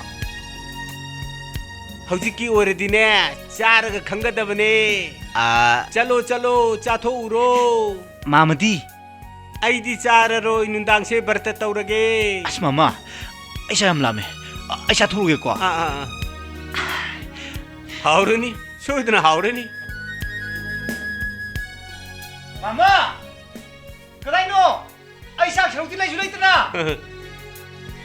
ꯂꯩꯕꯅꯤ ꯂꯩꯕꯅꯤ ꯅꯕꯨꯛ ꯊꯟꯅ ꯆꯥꯊꯣꯛꯑꯣ ꯀꯗꯥꯏꯅꯣ ꯂꯩꯔꯤꯕꯣ ꯂꯩꯁꯨ ꯂꯩꯇꯅ ꯑꯣ ꯆꯐꯨꯗ ꯂꯩꯕꯅꯤ ꯌꯦꯡꯉꯣ ꯑꯁ ꯆꯐꯨꯗꯗꯤ ꯑꯝꯇꯁꯨ ꯌꯥꯎꯗꯅ ꯌꯥꯎꯗꯕ ꯑꯍꯥꯡꯕꯗꯨꯅꯤꯅꯦ ꯆꯥꯗꯧꯔꯤꯁꯦ ꯆꯥꯔꯣ ꯆꯥꯔꯣ ꯍꯥꯎꯔꯅꯤ ꯃꯥꯃꯥ ꯃꯥꯃꯥ ꯀꯩꯅꯣ ꯃꯥꯃꯥ ꯆꯥꯛ ꯊꯣꯡꯗ꯭ꯔꯒ ꯊꯣꯡꯗꯦ ꯀꯣꯛ ꯍꯥꯏ ꯌꯥꯗ꯭ꯔꯣ ꯑꯉꯥꯡ ꯃꯆꯥꯗꯧꯅ ꯑꯩꯉꯣꯟꯗ ꯑꯃꯨꯛ ꯁꯥꯟꯅꯩꯗꯨ ꯀꯩꯒꯤꯅꯣ ꯑꯗꯨꯅꯤ ꯑꯌꯨꯛꯅ ꯑꯩꯅ ꯊꯣꯡꯉꯦ ꯅꯨꯃꯤꯗꯥꯡꯁꯤ ꯅꯪꯒꯤ ꯄꯥꯂꯤꯅꯤ ꯈꯪꯅ ꯈꯪꯅ ꯍꯦꯛꯇ ꯍꯟꯖꯜꯂꯛꯇꯕ ꯅꯣꯡꯃꯇꯁꯨ ꯉꯟꯅ ꯍꯜꯂꯛꯇꯅ ꯆꯥꯛꯇꯨ ꯊꯨꯗꯅ ꯑꯩꯒꯤ ꯄꯥꯂꯤꯁꯨ ꯑꯩꯅ ꯊꯣꯡꯕ ꯅꯪꯒꯤ ꯄꯥꯂꯤꯁꯨ ꯑꯩꯅ ꯊꯣꯡꯕ ꯃꯥꯃ ꯉꯝꯗ꯭ꯔꯦ ꯚꯥꯞ ꯇꯥꯅꯕ ꯐꯩ ꯍꯥꯏꯕꯩ ꯋꯥꯅꯤꯗ ꯚꯥꯞ ꯇꯥꯗ꯭ꯔꯗꯤ ꯃꯥꯃꯅꯤꯅꯦ ꯀꯔꯤ ꯑꯩꯅ ꯚꯥꯞ ꯇꯥꯗ꯭ꯔꯤꯕ ꯍꯣꯏ ꯃꯥꯅꯦ ꯍꯥ ꯚꯥꯞ ꯇꯥꯗ꯭ꯔꯗꯤ ꯃꯥꯃꯅꯦꯕ ꯍꯥꯏꯌꯨꯅꯦ ꯅꯠꯇꯦ ꯃꯥꯃꯅ ꯏꯅꯦ ꯑꯃ ꯌꯨꯝꯁꯤꯗ ꯊꯝꯕꯤꯔꯝꯃꯗꯤ ꯃꯁꯤ ꯊꯣꯛꯅꯒꯗ꯭ꯔꯣ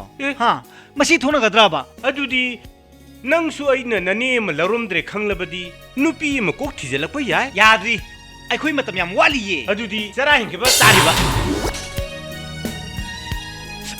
ꯑꯌꯨ ꯍꯩ ꯕꯣꯕꯤ ꯑꯌꯨ ꯑꯌꯨ ꯃꯥꯃꯥ ꯕꯣꯕꯤ ꯃꯥꯃꯥ ꯃꯥꯃꯥ ꯑꯩ ꯄꯨꯛꯁꯤ ꯀꯩꯅꯣꯝ ꯇꯧꯔꯦ ꯃꯥꯃꯥ ꯍꯩ ꯏꯁꯤꯡ ꯈꯔ ꯊꯛꯁꯤꯔꯣ ꯊꯛꯎꯏ ꯃꯤ ꯏꯁꯤꯡ ꯊꯛꯅꯤꯡꯕ ꯅꯠꯇꯤꯌꯦ ꯀꯩꯗꯧꯔꯒꯦ ꯆꯥꯛ ꯂꯥꯝꯕꯒꯤꯅꯦ ꯍꯥ ꯆꯥꯛ ꯂꯥꯝꯃꯦ ꯆꯥꯛ ꯂꯥꯝꯃꯦ ꯃꯥꯃꯥ ꯃꯁꯤ ꯑꯉꯥꯡ ꯑꯁꯤꯗꯤ ꯐꯔꯦ ꯐꯔꯦ ꯐꯔꯦ ꯃꯥꯃꯅꯦ ꯆꯥꯛꯇꯣ ꯊꯣꯡꯕꯤꯔꯨꯔꯒꯦꯀꯣ ꯑꯗꯨꯒꯅꯦ ꯅꯪꯕꯨ ꯈꯔ ꯈꯔ ꯉꯟꯅ ꯍꯟꯖꯜꯂꯛꯇꯅ ꯂꯥꯏꯔꯤꯛꯇꯨ ꯈꯔ ꯌꯦꯡꯁꯤꯜꯂꯨ ꯍꯥꯏ ꯋꯥꯅꯤ ꯅꯪꯅ ꯇꯧꯅꯤꯡꯕꯇ ꯇꯧꯕꯗ ꯃꯥꯃꯅ ꯉꯁꯤ ꯐꯥꯎꯕꯗ ꯊꯤꯡꯗ꯭ꯔꯤꯕꯁꯦ ꯅꯪꯅ ꯂꯥꯏꯔꯤꯛ ꯍꯦꯛ ꯇꯝꯕ ꯍꯧꯔꯛꯄꯗꯒꯤꯅ ngasi phawda topper oiduna ta lakpasida mama mama nane nangna tawge haba thabak khudimakta athingba amta pidribasne mama ko nupa macha haibasidi ngawgadabani koigadabani adugane mama handakki MA sisune nang gold medalist oidaba yade ko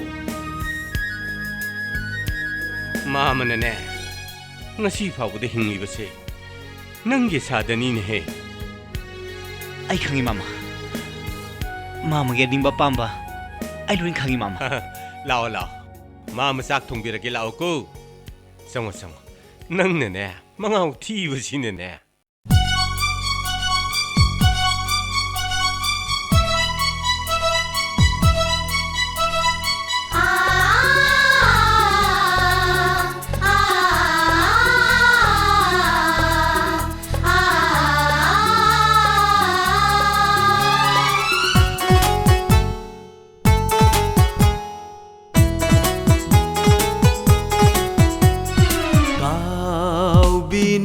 Sige aibu mashi matang khangbiyu aisu thamoy pali ningsing biyu punsigi aibu mashi matang khangbiyu aisu thamoy pali laibak phaida mapok ase hangzarare nangbu aigi oina laibak phaida mapokase thengna jare nungsi nanga kau binu punsigi ningsing biyu punsigi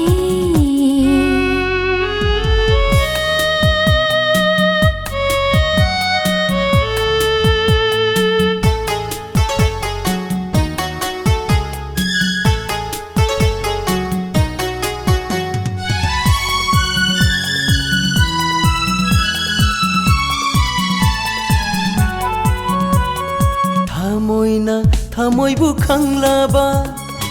खांलाबानी नुंसिमाशा खांबियु थावाय ओइरिबि नंगना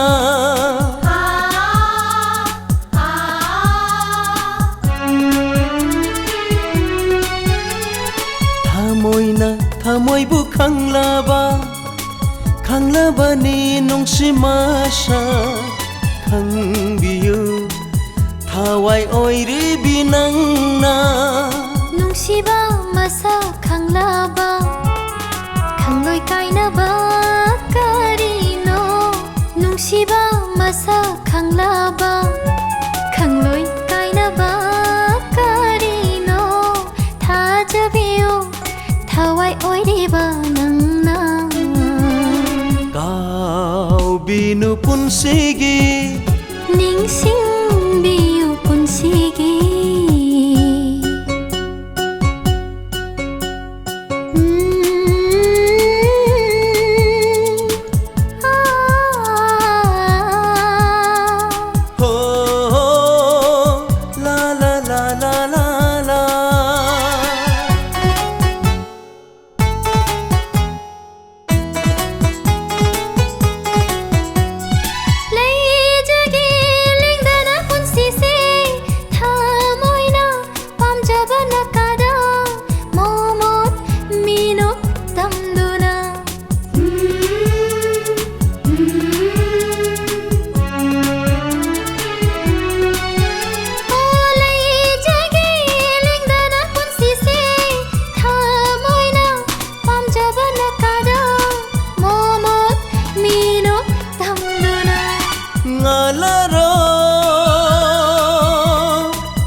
Masi matang khangbiyu aisu thamoy pali ningsingbiyu punsigi aibu masi matang khangbiyu aisu thamoy pali laibak phaida mapok ase phangjarare nangbu aigi oina laibak phaida mapokase thengnajare nungsinanga kaubinu punsigi ningsingbiyu punsigi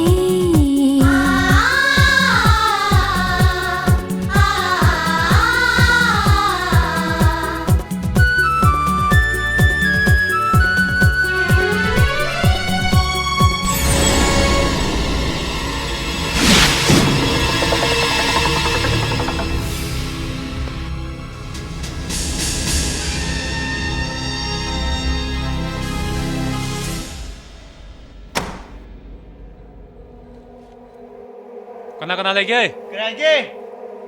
Wam tak jarum ke? Kana kari. Aigi Ming Ranbir. Ai medhagi mabu.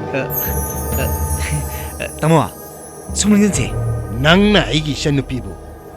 Amuk unagi khangan. Nang mangondagi lapthokibana afabo oigani aina haribase aroiba warning ni karigumba nangna aina haribasigi mayokta lepa tarba mado nangi aroiba miku kangedana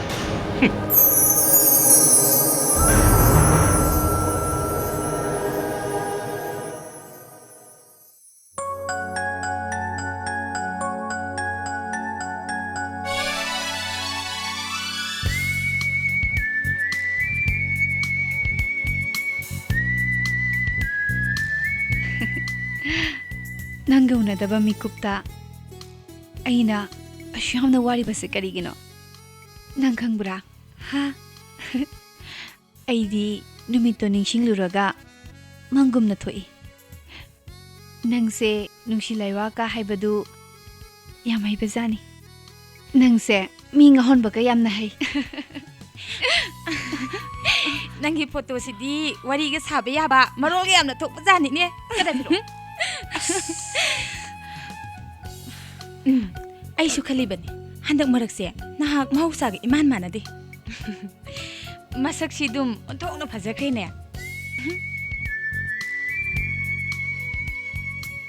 meetha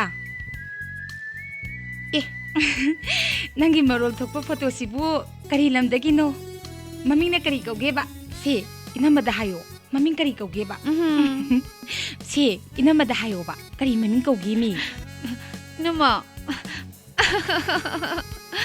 아잉원다 강할로보시나 하잉 뚱다 난기 함나 까내라까니다 시 하이로바 아두부로 이놈아 보비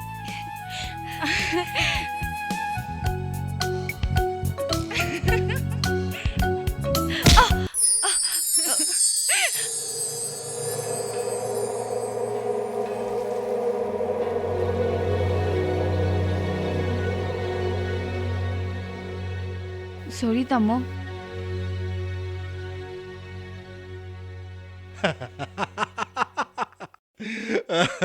angawbisidi. Meda. Ngasidi yam nungaire. Nabunggi punsida. Khwaidigi ene nungaibe numit haibase. Ngasigi numit asini ne hey.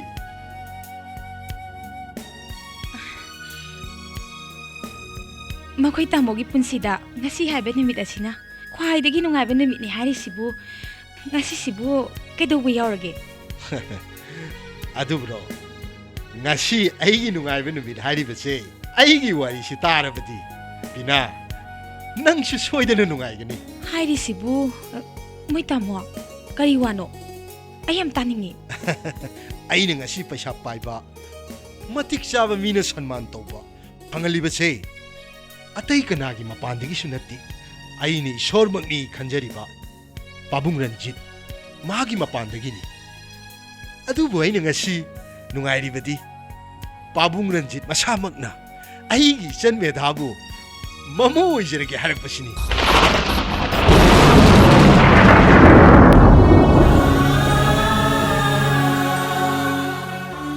नुपादुबदी डॉक्टरनी ममिंगना Suraj ko.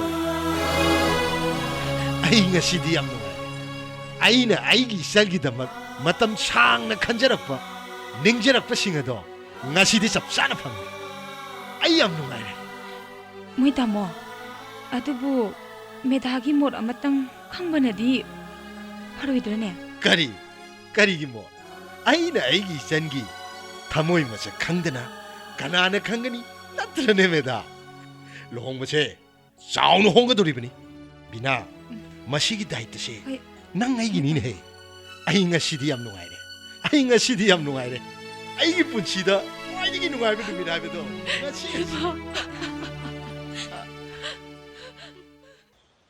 se ngasi mak chief secretary gi da pisalo karigumba yada khota ba tawragadi aingonda phone tawduna khangalo ko hoi fani tamo ekoi soidanam tawjege adudi chasilao bina ai nangonda wa khara haige kari wa oibirabano handaki matang sida aina pamdaba aina yadaba amata thon ba yaro ko bina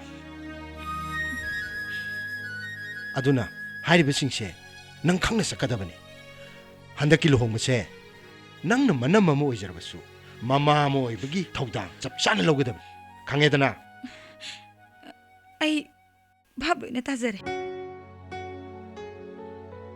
Hey, Medha, kadai denu nang sakadri do, ngaiko. Kadai denu nang sakadri sibo, kadai denu. Tamo, ay manabi babita oida chatluge tawba. Yengoy, Medha, lohong bagi wal emna kharapani. Haujikti yum masidigi satok kotok pase ay pamde. Sango, ay na haribisni. Sango imungda. ꯌꯦꯡꯉꯣ ꯕꯤꯅꯥ ꯑꯩꯒꯤꯗꯤ ꯄꯨꯝꯅꯃꯛ ꯅꯪꯉꯣꯟꯗ ꯁꯤꯟꯅꯔꯤꯕꯁꯤꯡ ꯀꯥꯟꯅꯗꯦ ꯃꯥꯕꯨ ꯒ꯭ꯌꯥꯟ ꯇꯥꯅꯕ ꯅꯪꯅ ꯄꯨꯝꯅꯃꯛ ꯇꯥꯛꯀꯗꯕꯅꯤ ꯈꯪꯉꯦꯗꯅ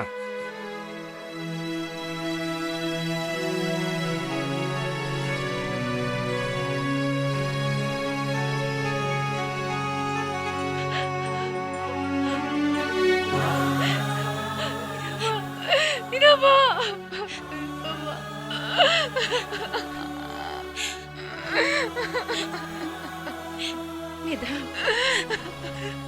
inama, masih buat kita wahino, masih buat kita wahino inama. Meda, nak kita mungkin mau sih, Aisyah.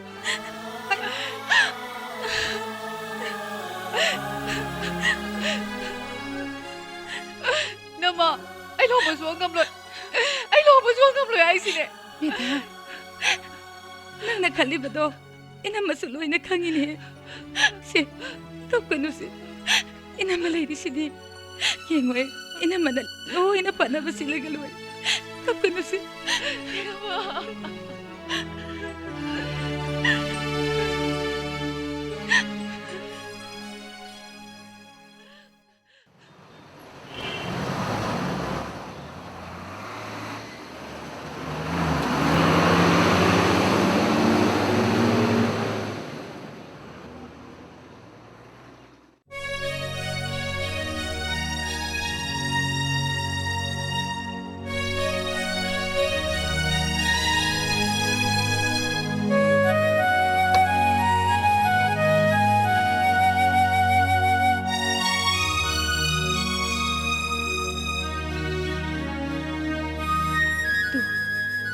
Ada nang bungai tanah lagi.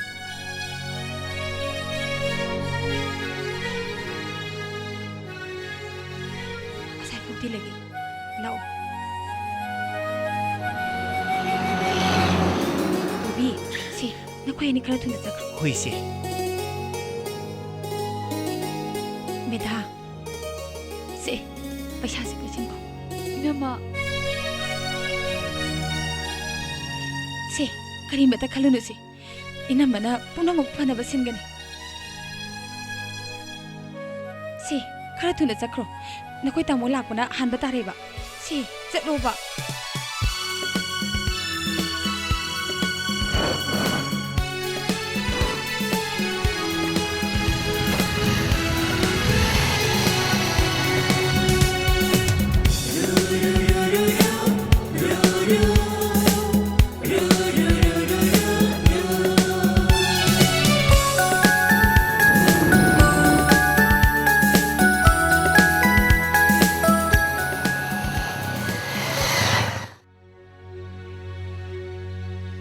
ꯑꯩꯅ ꯅꯪꯒꯤ ꯅꯐꯝꯗ ꯄꯨꯝꯅꯃꯛ ꯁꯤꯟꯅꯔꯝꯂꯒ ꯅꯪꯁꯨ ꯑꯩꯒꯤ ꯃꯥꯌꯣꯛꯇ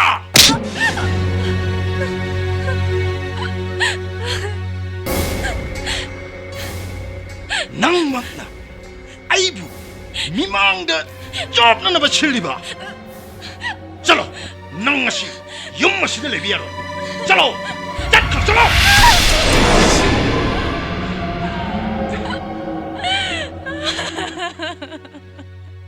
Hey, boy, nahan gino pa do, mapunsigi kaubo ngamdanaba, para matami kita bani.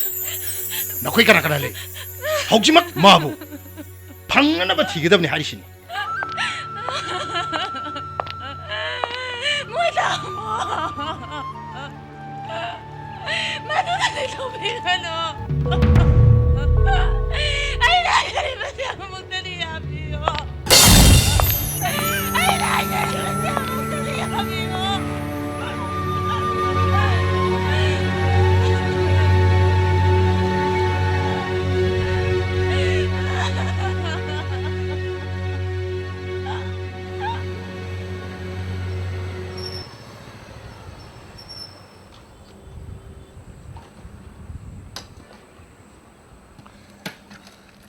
ꯀꯩꯗꯧꯔꯒꯦ ꯊꯥꯎ ꯌꯥꯎꯗ꯭ꯔꯦ ꯀꯃꯥꯏ ꯇꯧꯁꯤꯒꯦ ꯁꯥꯋꯥꯏꯗ ꯑꯝꯇ ꯐꯪꯉꯣꯏꯗ꯭ꯔꯣ ꯌꯦꯡꯁꯤ ꯑꯁ꯭ꯋꯥꯏ ꯐꯪꯕ꯭ꯔꯥ ꯌꯦꯡꯁꯤ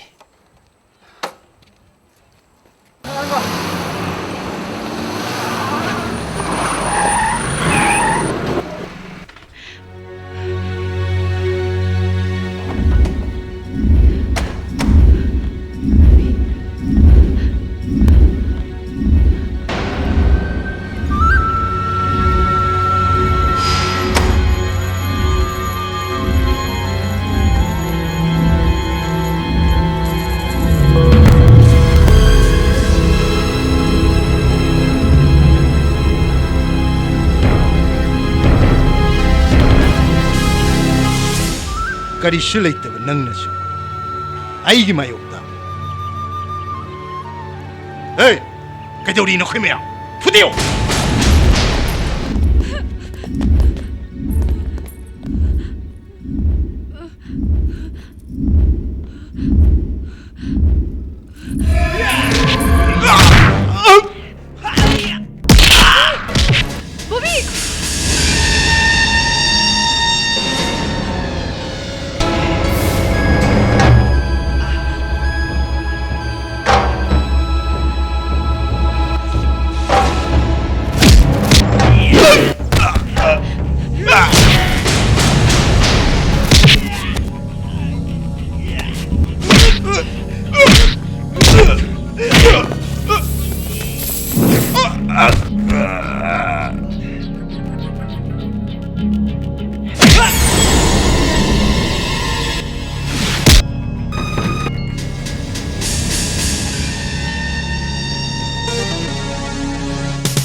ꯅꯪ ꯌꯥꯝ ꯐꯥꯎꯔꯦꯅꯦ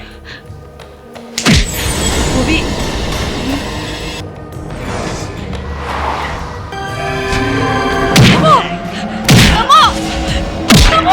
너무 보비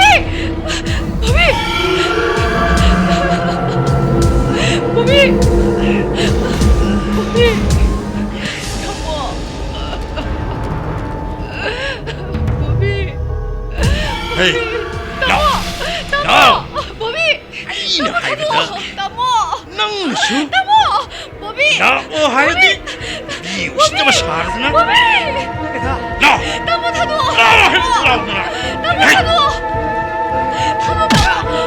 나 하이브니 장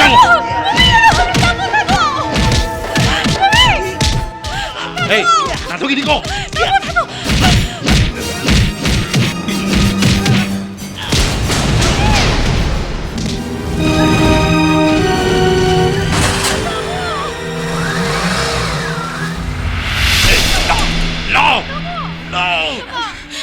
Hey, nang ini jum sudah leh mau hebra, nang jangan solo, jalan.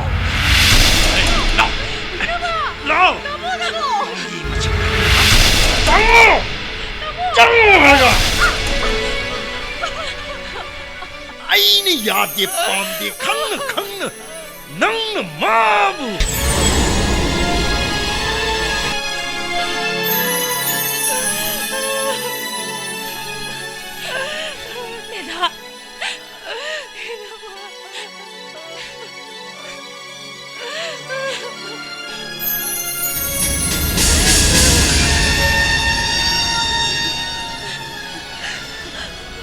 이마 바붕나 낭부 비셔백나 혼독람바더기 아이는 싸우는 요락보다 까야도 와는 욕기봐 아두가 낭낭 같이 아이기 마욕다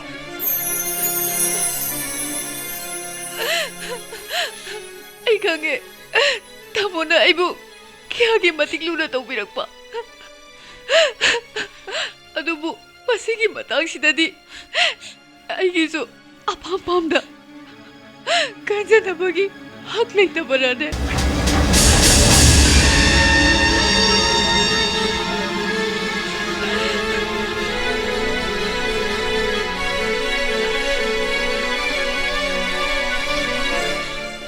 ꯃꯣꯏ ꯇꯥꯃꯣ, ꯋꯥꯐꯝ ꯑꯁꯦ ꯈꯖꯤꯛꯇꯪ ꯈꯟꯅꯅꯕꯒꯤ ꯃꯇꯝ ꯄꯤꯔꯝꯂꯕꯗꯤ ꯊꯣꯛꯂꯤꯕ ꯊꯧꯗꯣꯛꯁꯤꯡ ꯑꯁꯦ ꯊꯣꯛꯑꯝꯗꯕꯁꯨ ꯌꯥꯏ.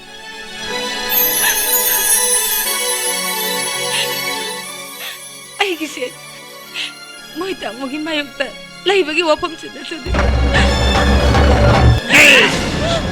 ꯑꯩꯅ ꯑꯃꯨꯛ ꯍꯥꯏꯈ꯭ꯔꯕꯗꯤ ꯂꯣꯏꯔꯦ ꯍꯥꯏꯕꯁꯤ ꯅꯪ ꯈꯪꯉꯤꯕ ꯅꯠꯇ꯭ꯔꯥ? ꯇꯥꯃꯣ, ꯇꯥꯃꯣ. ꯍꯦ ꯅꯪꯁꯨ! ꯑꯩꯅ ꯁꯥꯎꯈ꯭ꯔꯕꯗꯤ ꯀꯅꯥꯝꯇꯅ ꯑꯩꯒꯤ ꯃꯥꯌꯣꯛꯇ ꯂꯦꯞꯄ ꯉꯝꯗꯦ ꯍꯥꯏꯕꯁꯤ ꯅꯕꯥꯅꯤ ꯈꯪꯉꯤꯕ ꯅꯠꯇ꯭ꯔꯥ? ꯃꯇꯨꯡꯗ ꯑꯩꯒꯤ ꯃꯥꯌꯣꯛꯇ ꯂꯦꯞꯂꯛꯀꯦ ꯈꯜꯂꯛꯄ ꯃꯤꯀꯨꯞꯇ ꯅꯈꯣꯏ ꯑꯅꯤ ꯑꯩꯒꯤ ꯈꯨꯠꯇ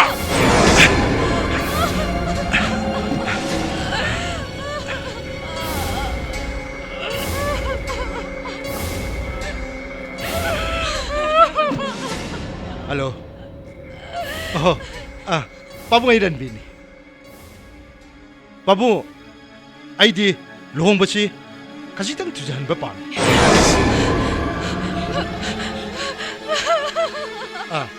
Hoy. Ado di Pabu, handak ki hafta sige manungga. Hekto hong duo sini. Fani. Pabu, yam nungay jare. Thamjare ke Pabu.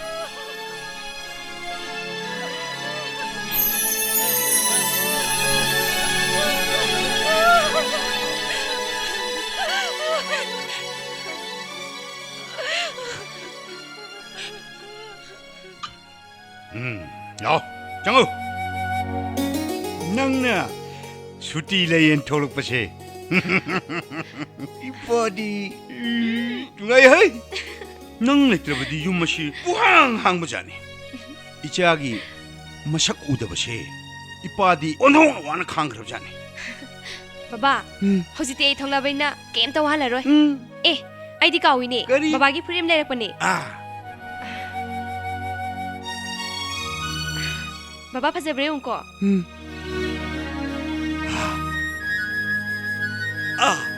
파제이네. 파제들아. 파제이네. Thank you, my sweetheart. 파제이. 있잖아, 내가 거부 가리기 파제로 와. 파제이, 하영디네. 마실리다가 바바 오피스 게. 샤치 마파기 아빠ම්바 피면서 강이네. 비레이바 하이네. 파제이. Baba, masih kanai wedding card no? Ay, nangga luna tinajabi medhagi wedding card niya.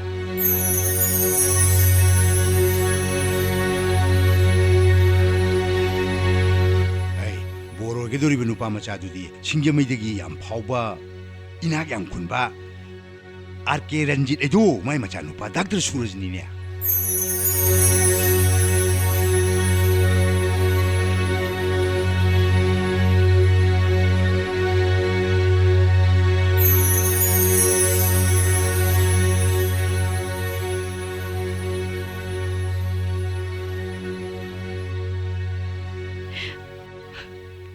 Punamak kasi bagay ka tunggaway na laibag sila tamamdaman na ni ay kanabuso araw mataw niya mahay kang naruman na nga sini mahagi mapam na kay na magi may tiyama ay nagpiram na mahag may siya kasi kanam naghahanga ni kalubada ay kita mo yan siya kangbang kangde ay yam na way rin na ay yam na way Medha,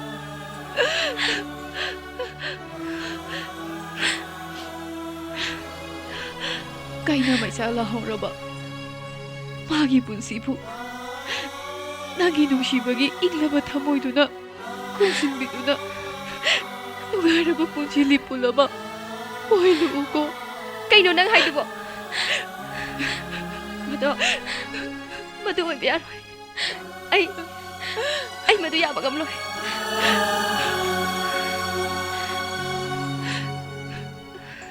ꯅꯪꯅ ꯃꯍꯥꯛꯄꯨ ꯑꯩꯒꯤ ꯏꯐꯝꯗ ꯁꯤꯟꯅꯔꯝꯕꯗꯣ ꯉꯁꯤꯗꯤ ꯑꯃꯨꯛ ꯑꯩꯅ ꯃꯍꯥꯛꯄꯨ ꯅꯪꯒꯤ ꯃꯐꯝꯗ ꯁꯤꯟꯅꯔꯝꯃꯕꯅꯤ.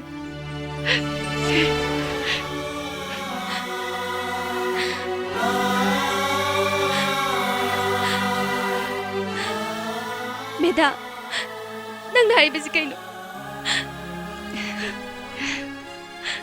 ꯁꯦ ꯃꯁꯦ ꯅꯪꯒꯤꯅꯤ. ꯁꯦ ꯂꯧꯁꯤꯜꯂꯨ. ꯑꯩꯅ ꯍꯥꯏꯖꯕꯁꯦ ꯑꯃꯨꯛꯇꯗꯤ ꯌꯥꯕꯤꯌꯨ. ꯀꯩꯗꯧꯕꯒꯦ? ꯑꯩ ꯌꯥꯕ ꯉꯝꯂꯣꯏ. ꯑꯩ ꯌꯥꯕ ꯉꯝꯂꯣꯏ. ꯔꯤꯅꯥ,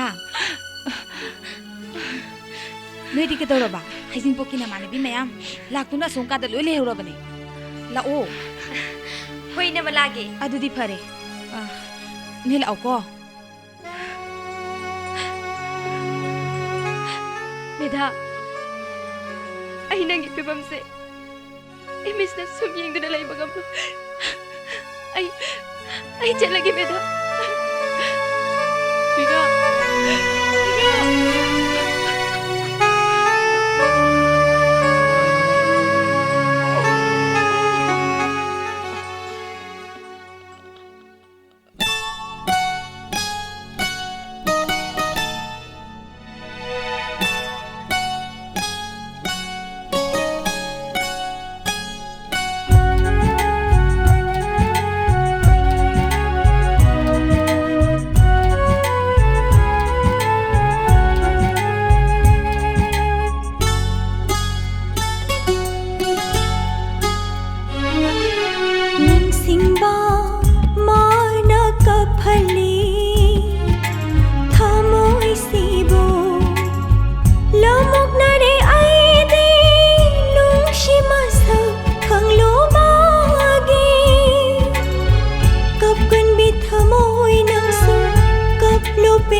ꯆꯕꯗꯤ ꯉꯝꯖꯗꯦ ꯈꯣꯟꯖꯦꯜ ꯊꯣꯛꯅ ꯁꯤꯟꯊꯔꯛꯂꯤꯕ ꯃꯤꯠꯀꯤ ꯄꯤꯁꯤꯗꯤ ꯅꯪꯒꯤꯅꯤ.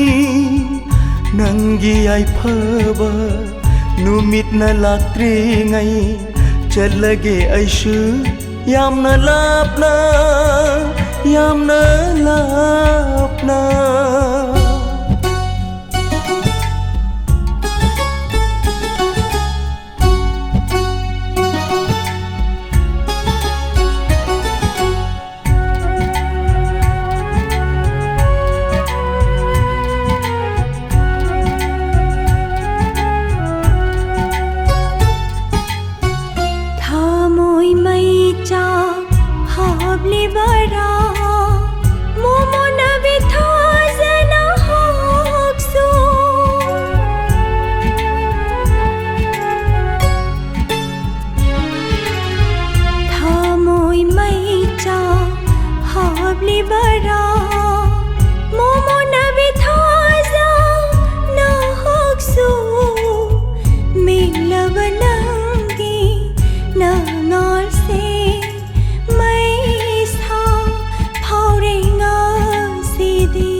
ꯆꯕꯗꯤ ꯉꯝꯖꯗꯦ ꯈꯣꯟꯖꯦꯜ ꯊꯣꯛꯅ ꯁꯤꯟꯊꯔꯛꯂꯤꯕ ꯃꯤꯠꯀꯤ ꯄꯤꯁꯤꯗꯤ ꯅꯪꯒꯤꯅꯤ. ꯑꯩꯒꯤ ꯑꯁꯥꯗꯤ ꯅꯪ ꯈꯛꯇꯅꯤ. ꯅꯪꯒꯤꯗꯃꯛ ꯈꯟꯕꯗ 이미지는 샤이브도 탐내로이 하이두나 ngasi 파우브시다 나는 뭐가 아이그나 와시는 레레분이 해 나모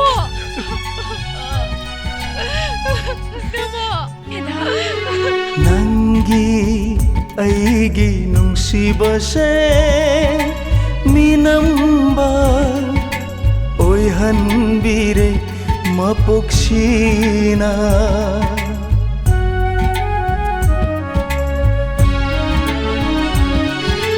Nangi aigi nungsibase minamba oi hanbire mapuksina lanjadabi nangbusu kafalle minok chauraba taibangsina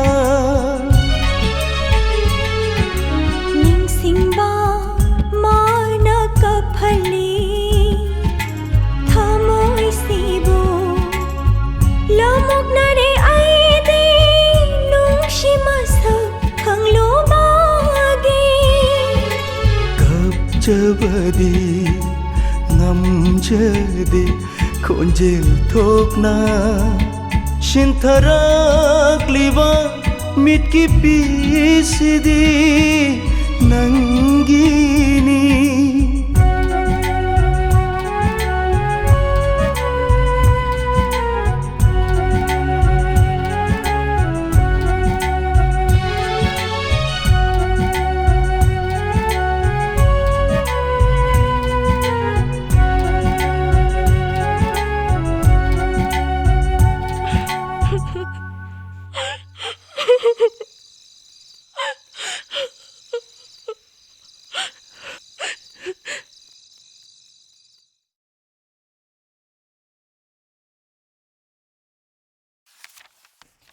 मेधा मेधा मेधा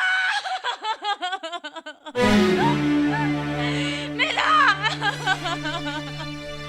इन्हें मैं मुकारी हो रही है मेधा ना बताओ मैं से मुकारी बताऊँ ना आयो ना बताओ कलो मेधा इन्हें मैं मुकरा ये तो नहीं हुआ है मेरा मेधा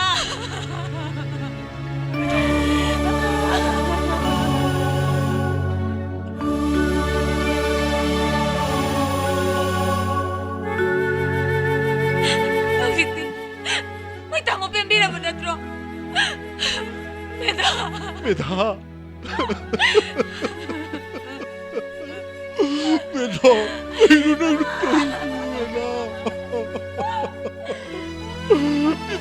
मेधा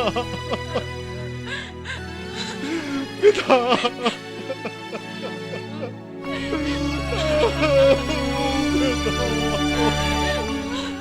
कहीं नंग थोड़ी सुबह मेधा नंग थोड़ी सुबह कहीं मत ibung na kinapap na lahat kre ibung lahat kre ibung na kinapap na lahat kre Meda kayo lang ito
ꯅꯪ ꯀꯩꯗꯧꯉꯩ ꯆꯠꯇꯣꯏꯅꯣ?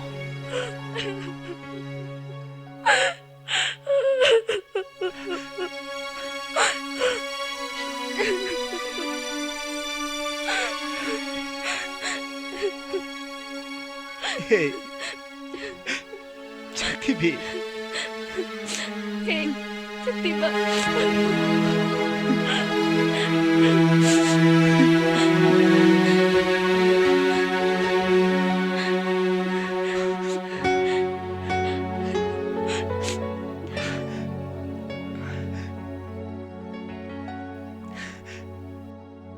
Rina, punsise. Makal mathil kaya na thali. Punamugsingse. Mahagi-mahagi laibagta. Tamkrabang hakani. Ayam lapa. Athapa singi. Mahimasing tama pangyadraba. Angang kayabo. Anong bumangan piduna. Tapi tamiduna. Ay punsise. Lai kaya na kala. Ay loy na kang.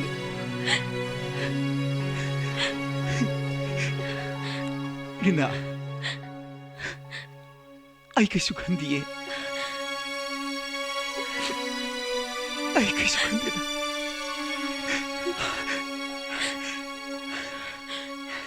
Rina, ay siya lagi.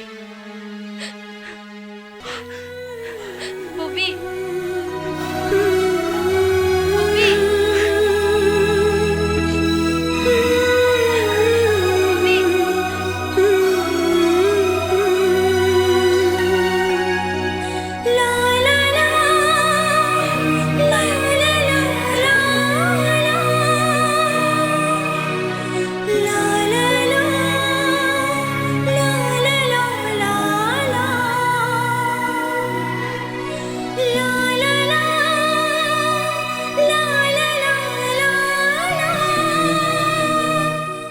Baba, cha. Hi.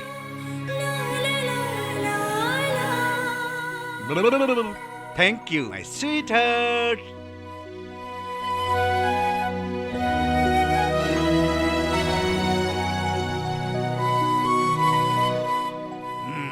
Awi, shagi sa awi.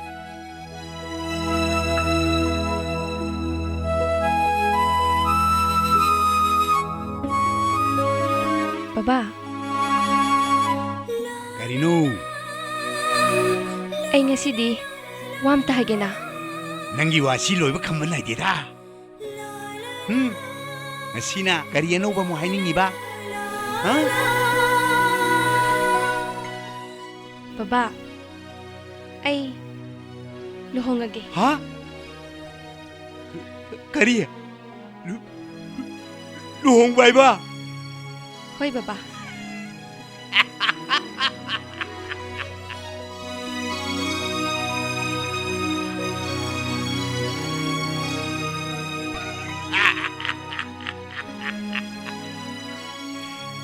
Adumba wadubu nang napagine haidana papada haiba hong na bro. Baba, ay gisi am serious ni. Serious hoy ba? Aduchu luhong bagi wa papada. Serious hoy ba? Aduchu luhong bagi wa papada.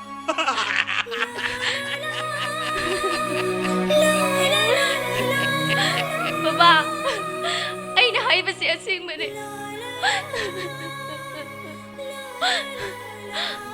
Ay, bupog pumamado. Layram na ba di? Ngasi na papada hari ba si? Layram na naman eh.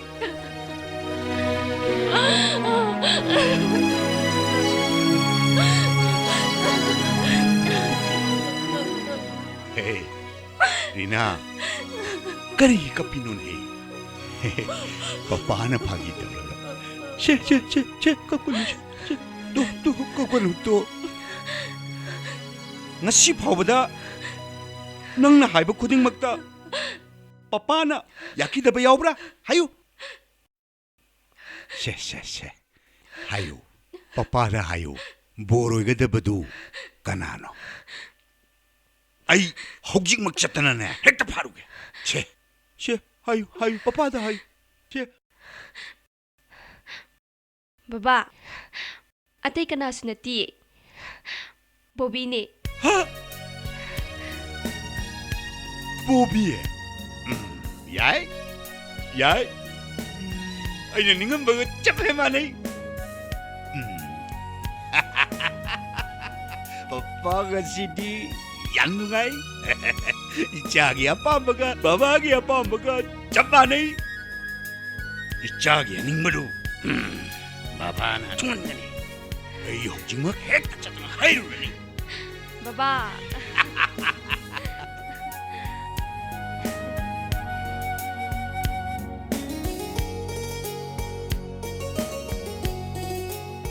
नोई बाबा black sheep lion फाब्रा फारे को दुदी बाबा black sheep हायरो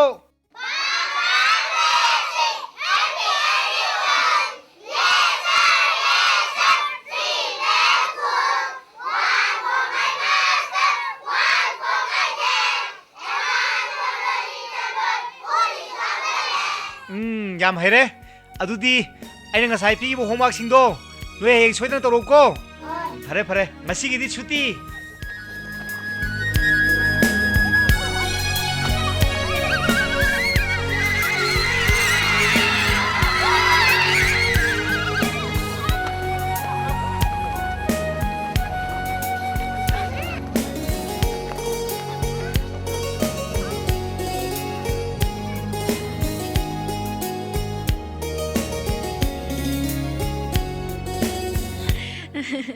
हे मेरी नंदी तंगी ओजा लाकपदगी वाखल अमा इतौ तौबा मालिको हे करिसु तौदेना नंग वाखन फगनुको होइने ओजादो पाखंनि हाइने ताइने चुम्ब्रा चुम्मिने नंग करि तौगेरा असुम हंगबनिदा मेरी नंगसे माबु नुसिबा मालिदा ए नबु फतबा खनगनो आइना फागी तौबने साउब्रा साउनुको आई बुदी साउबिदे अदो हयेंगना उनसे होय आई चटकिगेको होय चलो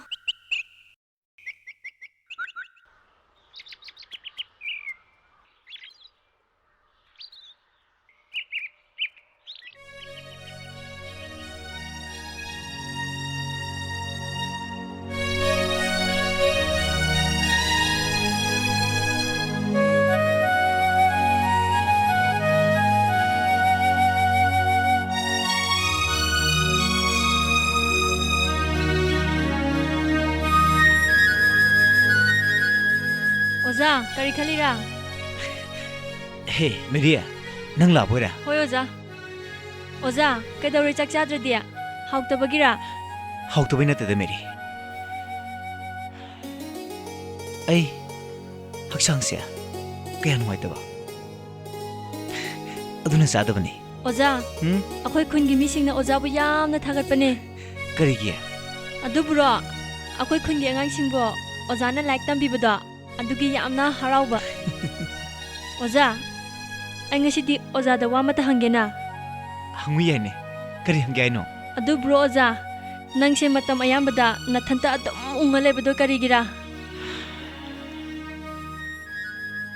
अदुब्रो मेरे आइगी पुनिंग वाखलसे असिकपदा इथंता तुमिना फमदु लेबसे आई याम नुंगाई अदुननी अइना इथंता हेक लेरिसे अदो ओजा आ ममांगी चिंगी थेलदा नथंता हेक फमबदो फमगनो फत्ते मरमरकता मी फत्तबा चटपनिको फमगनुको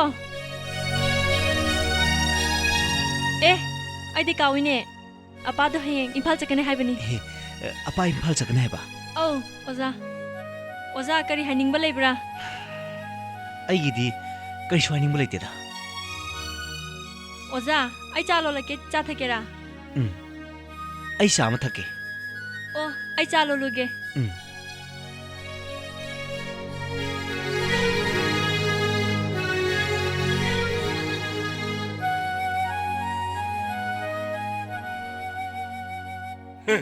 ꯑꯩꯈꯣꯏꯒꯤꯗꯤ ꯂꯥꯏꯕꯛ ꯌꯥꯝ ꯐꯔꯕ ꯖꯥꯠꯅꯤ ꯋꯥꯐꯝꯁꯤ ꯍꯧꯗꯣꯛꯆꯒꯦ ꯈꯟꯖꯔꯤꯕꯁꯤ ꯌꯥꯝ ꯀꯨꯏꯔꯕ ꯖꯥꯠꯅꯤ ꯍꯥꯏꯖꯔꯤꯕ ꯃꯈꯣꯏ ꯑꯉꯥꯡꯁꯤꯡꯁꯨ ꯍꯥꯟꯅꯗꯒꯤ ꯍꯧꯅ ꯇꯤꯟꯅꯖꯔꯛꯄ ꯍꯣꯏ ꯈꯪꯅꯔꯛꯄꯁꯨ ꯑꯣꯏꯔꯝꯅꯤꯅ ꯍꯟꯗꯛꯀꯤ ꯃꯇꯥꯡꯁꯤꯗꯤ ꯇꯥꯟ ꯌꯥꯝ ꯆꯥꯔꯦꯅꯦ ꯑꯗꯨꯗꯤ ꯌꯥꯝ ꯅꯨꯡꯉꯥꯏꯖꯔꯦ ꯑꯩꯈꯣꯏꯅ ꯍꯥꯏꯅꯈꯤꯕ ꯂꯦꯞꯅꯈꯤꯕ ꯅꯨꯃꯤꯠꯇꯨꯗ ꯍꯥ ꯍꯦꯛꯇ ꯄꯥꯡꯊꯣꯛꯅꯕ ꯇꯧꯔꯁꯤꯅꯦ ꯍꯣꯏ ꯑꯩꯒꯤꯗꯤ ꯌꯥꯖꯔꯕꯅꯤ ꯑꯗꯨ ꯕꯣꯕꯤꯗꯨꯕꯨ ꯍꯧꯖꯤꯛꯄꯨ ꯆꯤꯡꯗ ꯁꯨꯝ ꯂꯩꯔꯤꯕ ꯕꯣꯕꯤꯗꯨ ꯍꯌꯦꯡꯃꯛ ꯊꯣꯔꯛꯅꯕ ꯑꯩ ꯉꯁꯤꯃꯛ ꯄꯥꯎ ꯄꯤꯖꯈ꯭ꯔꯒꯦ ꯍꯣꯏ ꯐꯅꯤ ꯔꯤꯅꯥ ꯁꯤꯗꯒꯤꯗꯤ ꯑꯩꯒꯤꯗ ꯑꯃꯨꯛ ꯂꯩꯕ ꯇꯥꯔꯦꯗꯣ ꯃꯁꯤ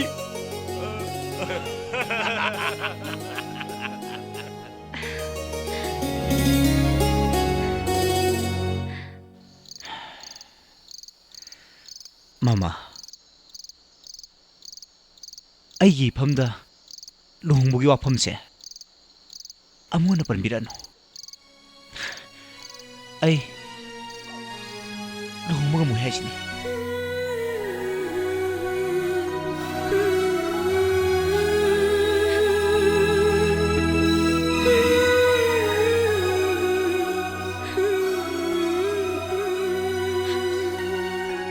मेधा आई माइथीरे मेधा नंगी अपामा निंगबदो आई पांगथोकपा गमद्रे आई माइथीरे मेधा आई माइथीरे मेधा आई माइथीरे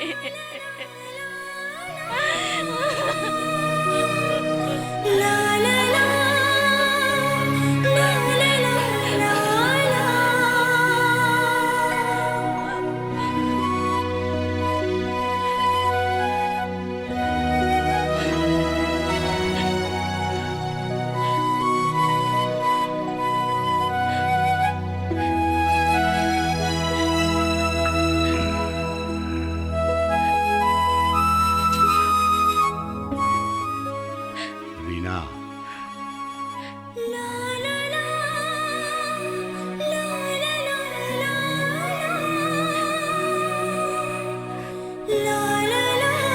Rina, se kapkan se. Nang karigi kapinu. Babale shidi. Bobido. Ay hokching makchatna unaru. Ma shoydana yarkanila. Che. Baba, unadrabase yaar. आई कैसे नुगाइतबा लेती बाबा आई कैसे खंदी बाबा नो आई कैसे खंदी बाबा No, my sweetheart. No, don't cry. No.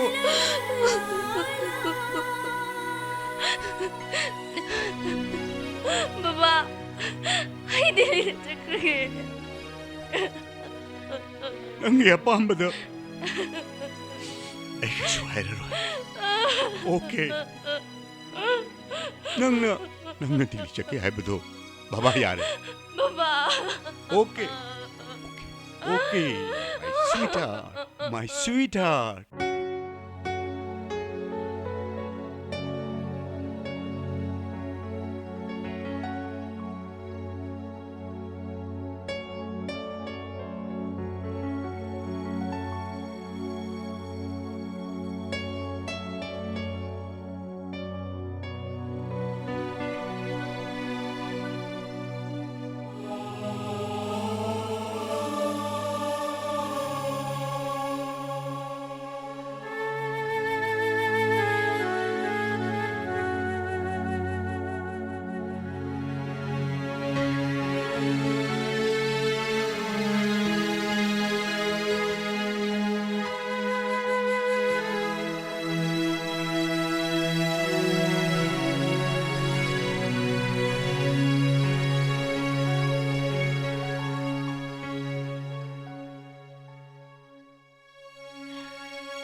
Kayang kuya lako. Oire. Kayang kuya lako. Oire.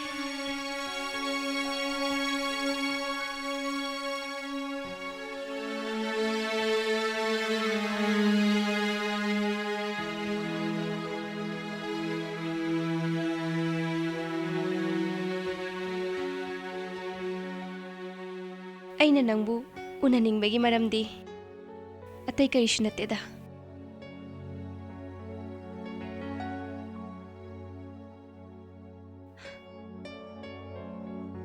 ꯅꯪꯒꯤ ꯄꯣꯠ ꯑꯃꯈꯛ ꯃꯦꯗꯥꯅ ꯑꯩꯉꯣꯟꯗ ꯁꯤꯟꯅꯔꯝꯕꯅꯦ.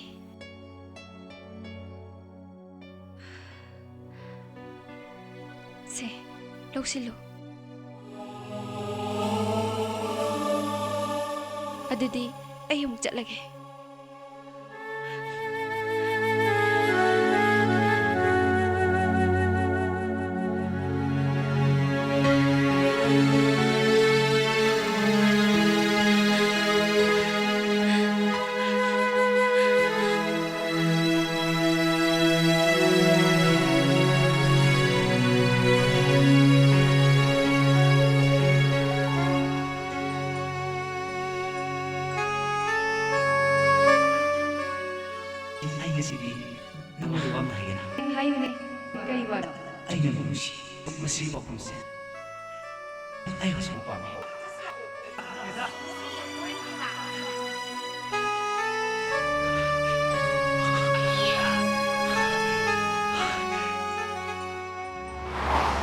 Bobby.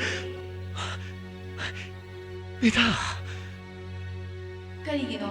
Ado thamoy kalibari. Nida. Changsilagano. Aigi nakta. Nida. Karigino nangna nasakatagi khaliba. Migi thamoy bu uba ngamdriba. Kadayda laikhre nangi thamoy. Ha, khumo. Kadayda laikhrege nangi thamoy. Nida. Kadayda laikhrege. Hayo. Kadayda laikhrege.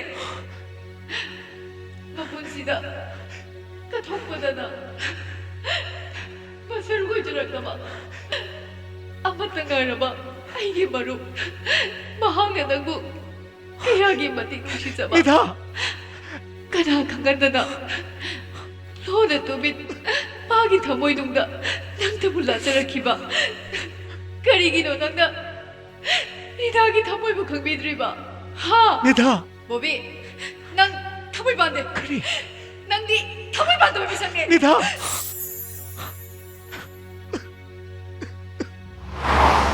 Bobby. Nangdi thamoy bande. Nangdi thamoy bande bisange. Thamoy bande bisange. Thamoy bande bisange. Nang thamoy bande. Nang thamoy bande bisange. Thamoy bande bisang.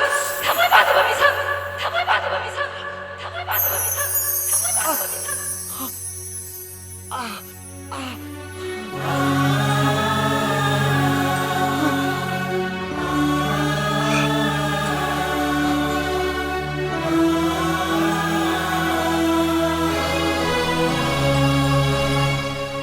Nida.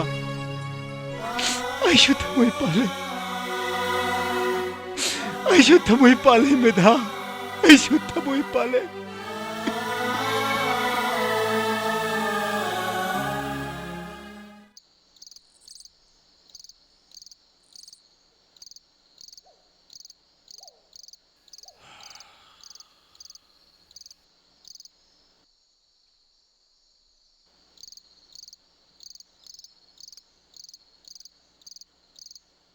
Mama.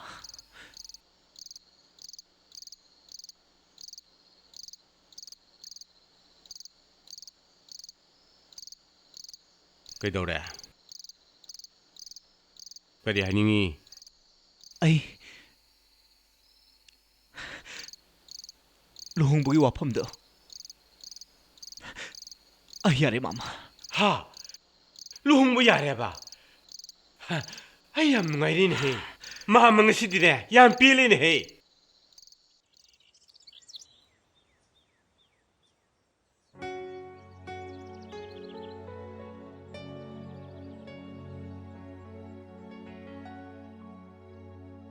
Babu.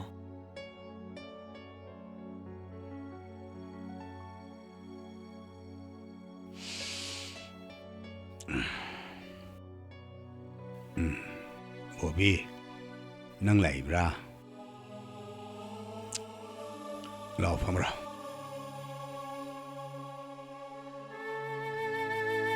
Pham.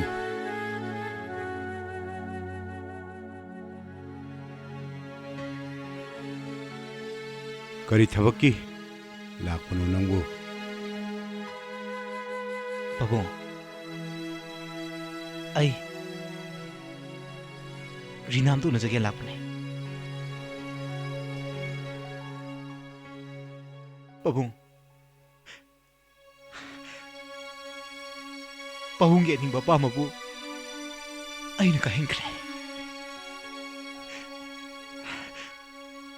मसी पुनमक्से आई न वखन थेमदगिनी पाबुंग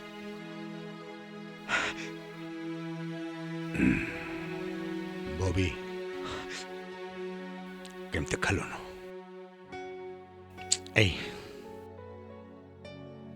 केम तक नुआई तबलिटी It's all right. It's all right. पाबुंग आई रीनाम ता लीना दी मशी आयु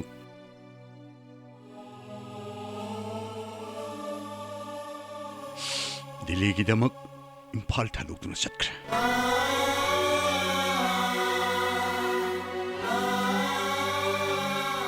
अैना मसी नोंग निनी लेरगा flight ता चलो हाइबने सुया यादे flight ticket फंद्रबसु मसी मक चकनी हेदना बस टेक ता चटख्रिबने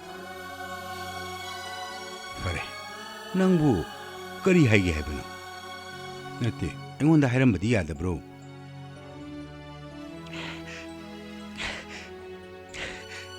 बाबू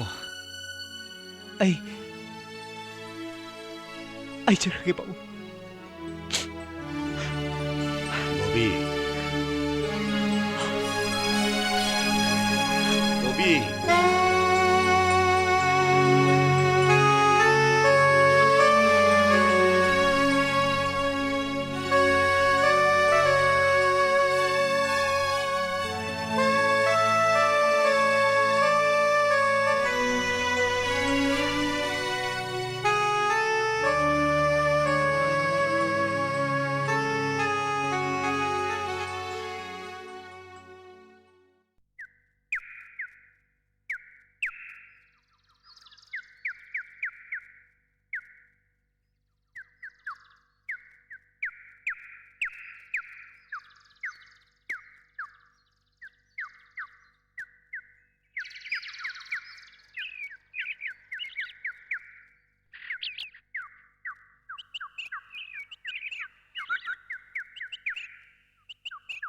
अई पुंसी से काइने बंगाक्तना अई सरुक ओने तमख्र माले बिना नंगशु अई बु काइने बकी मैशा अमा पिरम लगा चटख्रबनिको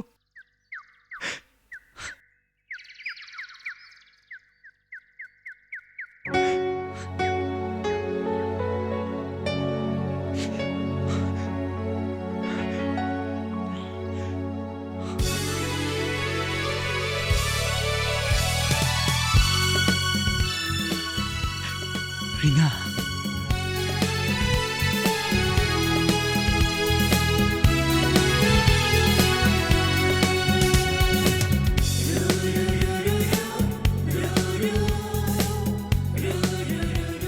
Reena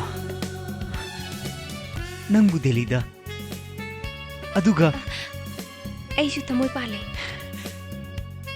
Reena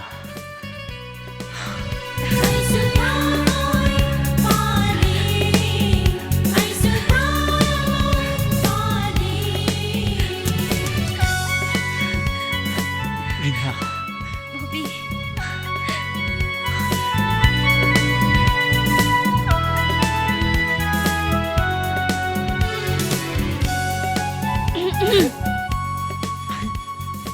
ngasai-dagi aigi laiminarame haibasi kaukhrabani-ne. Oza, inamase masak yam phajai ko. Oza, chaksune mana ngasai na thongduna loikhrabane. Eh, aidi kawine. Kari? Oza lakpaga apada paupiyo haibane. Oh. Ai pamda chaluge ko. Ai apapu kauge. Ai chalugi ge ko. Noi leramu ko.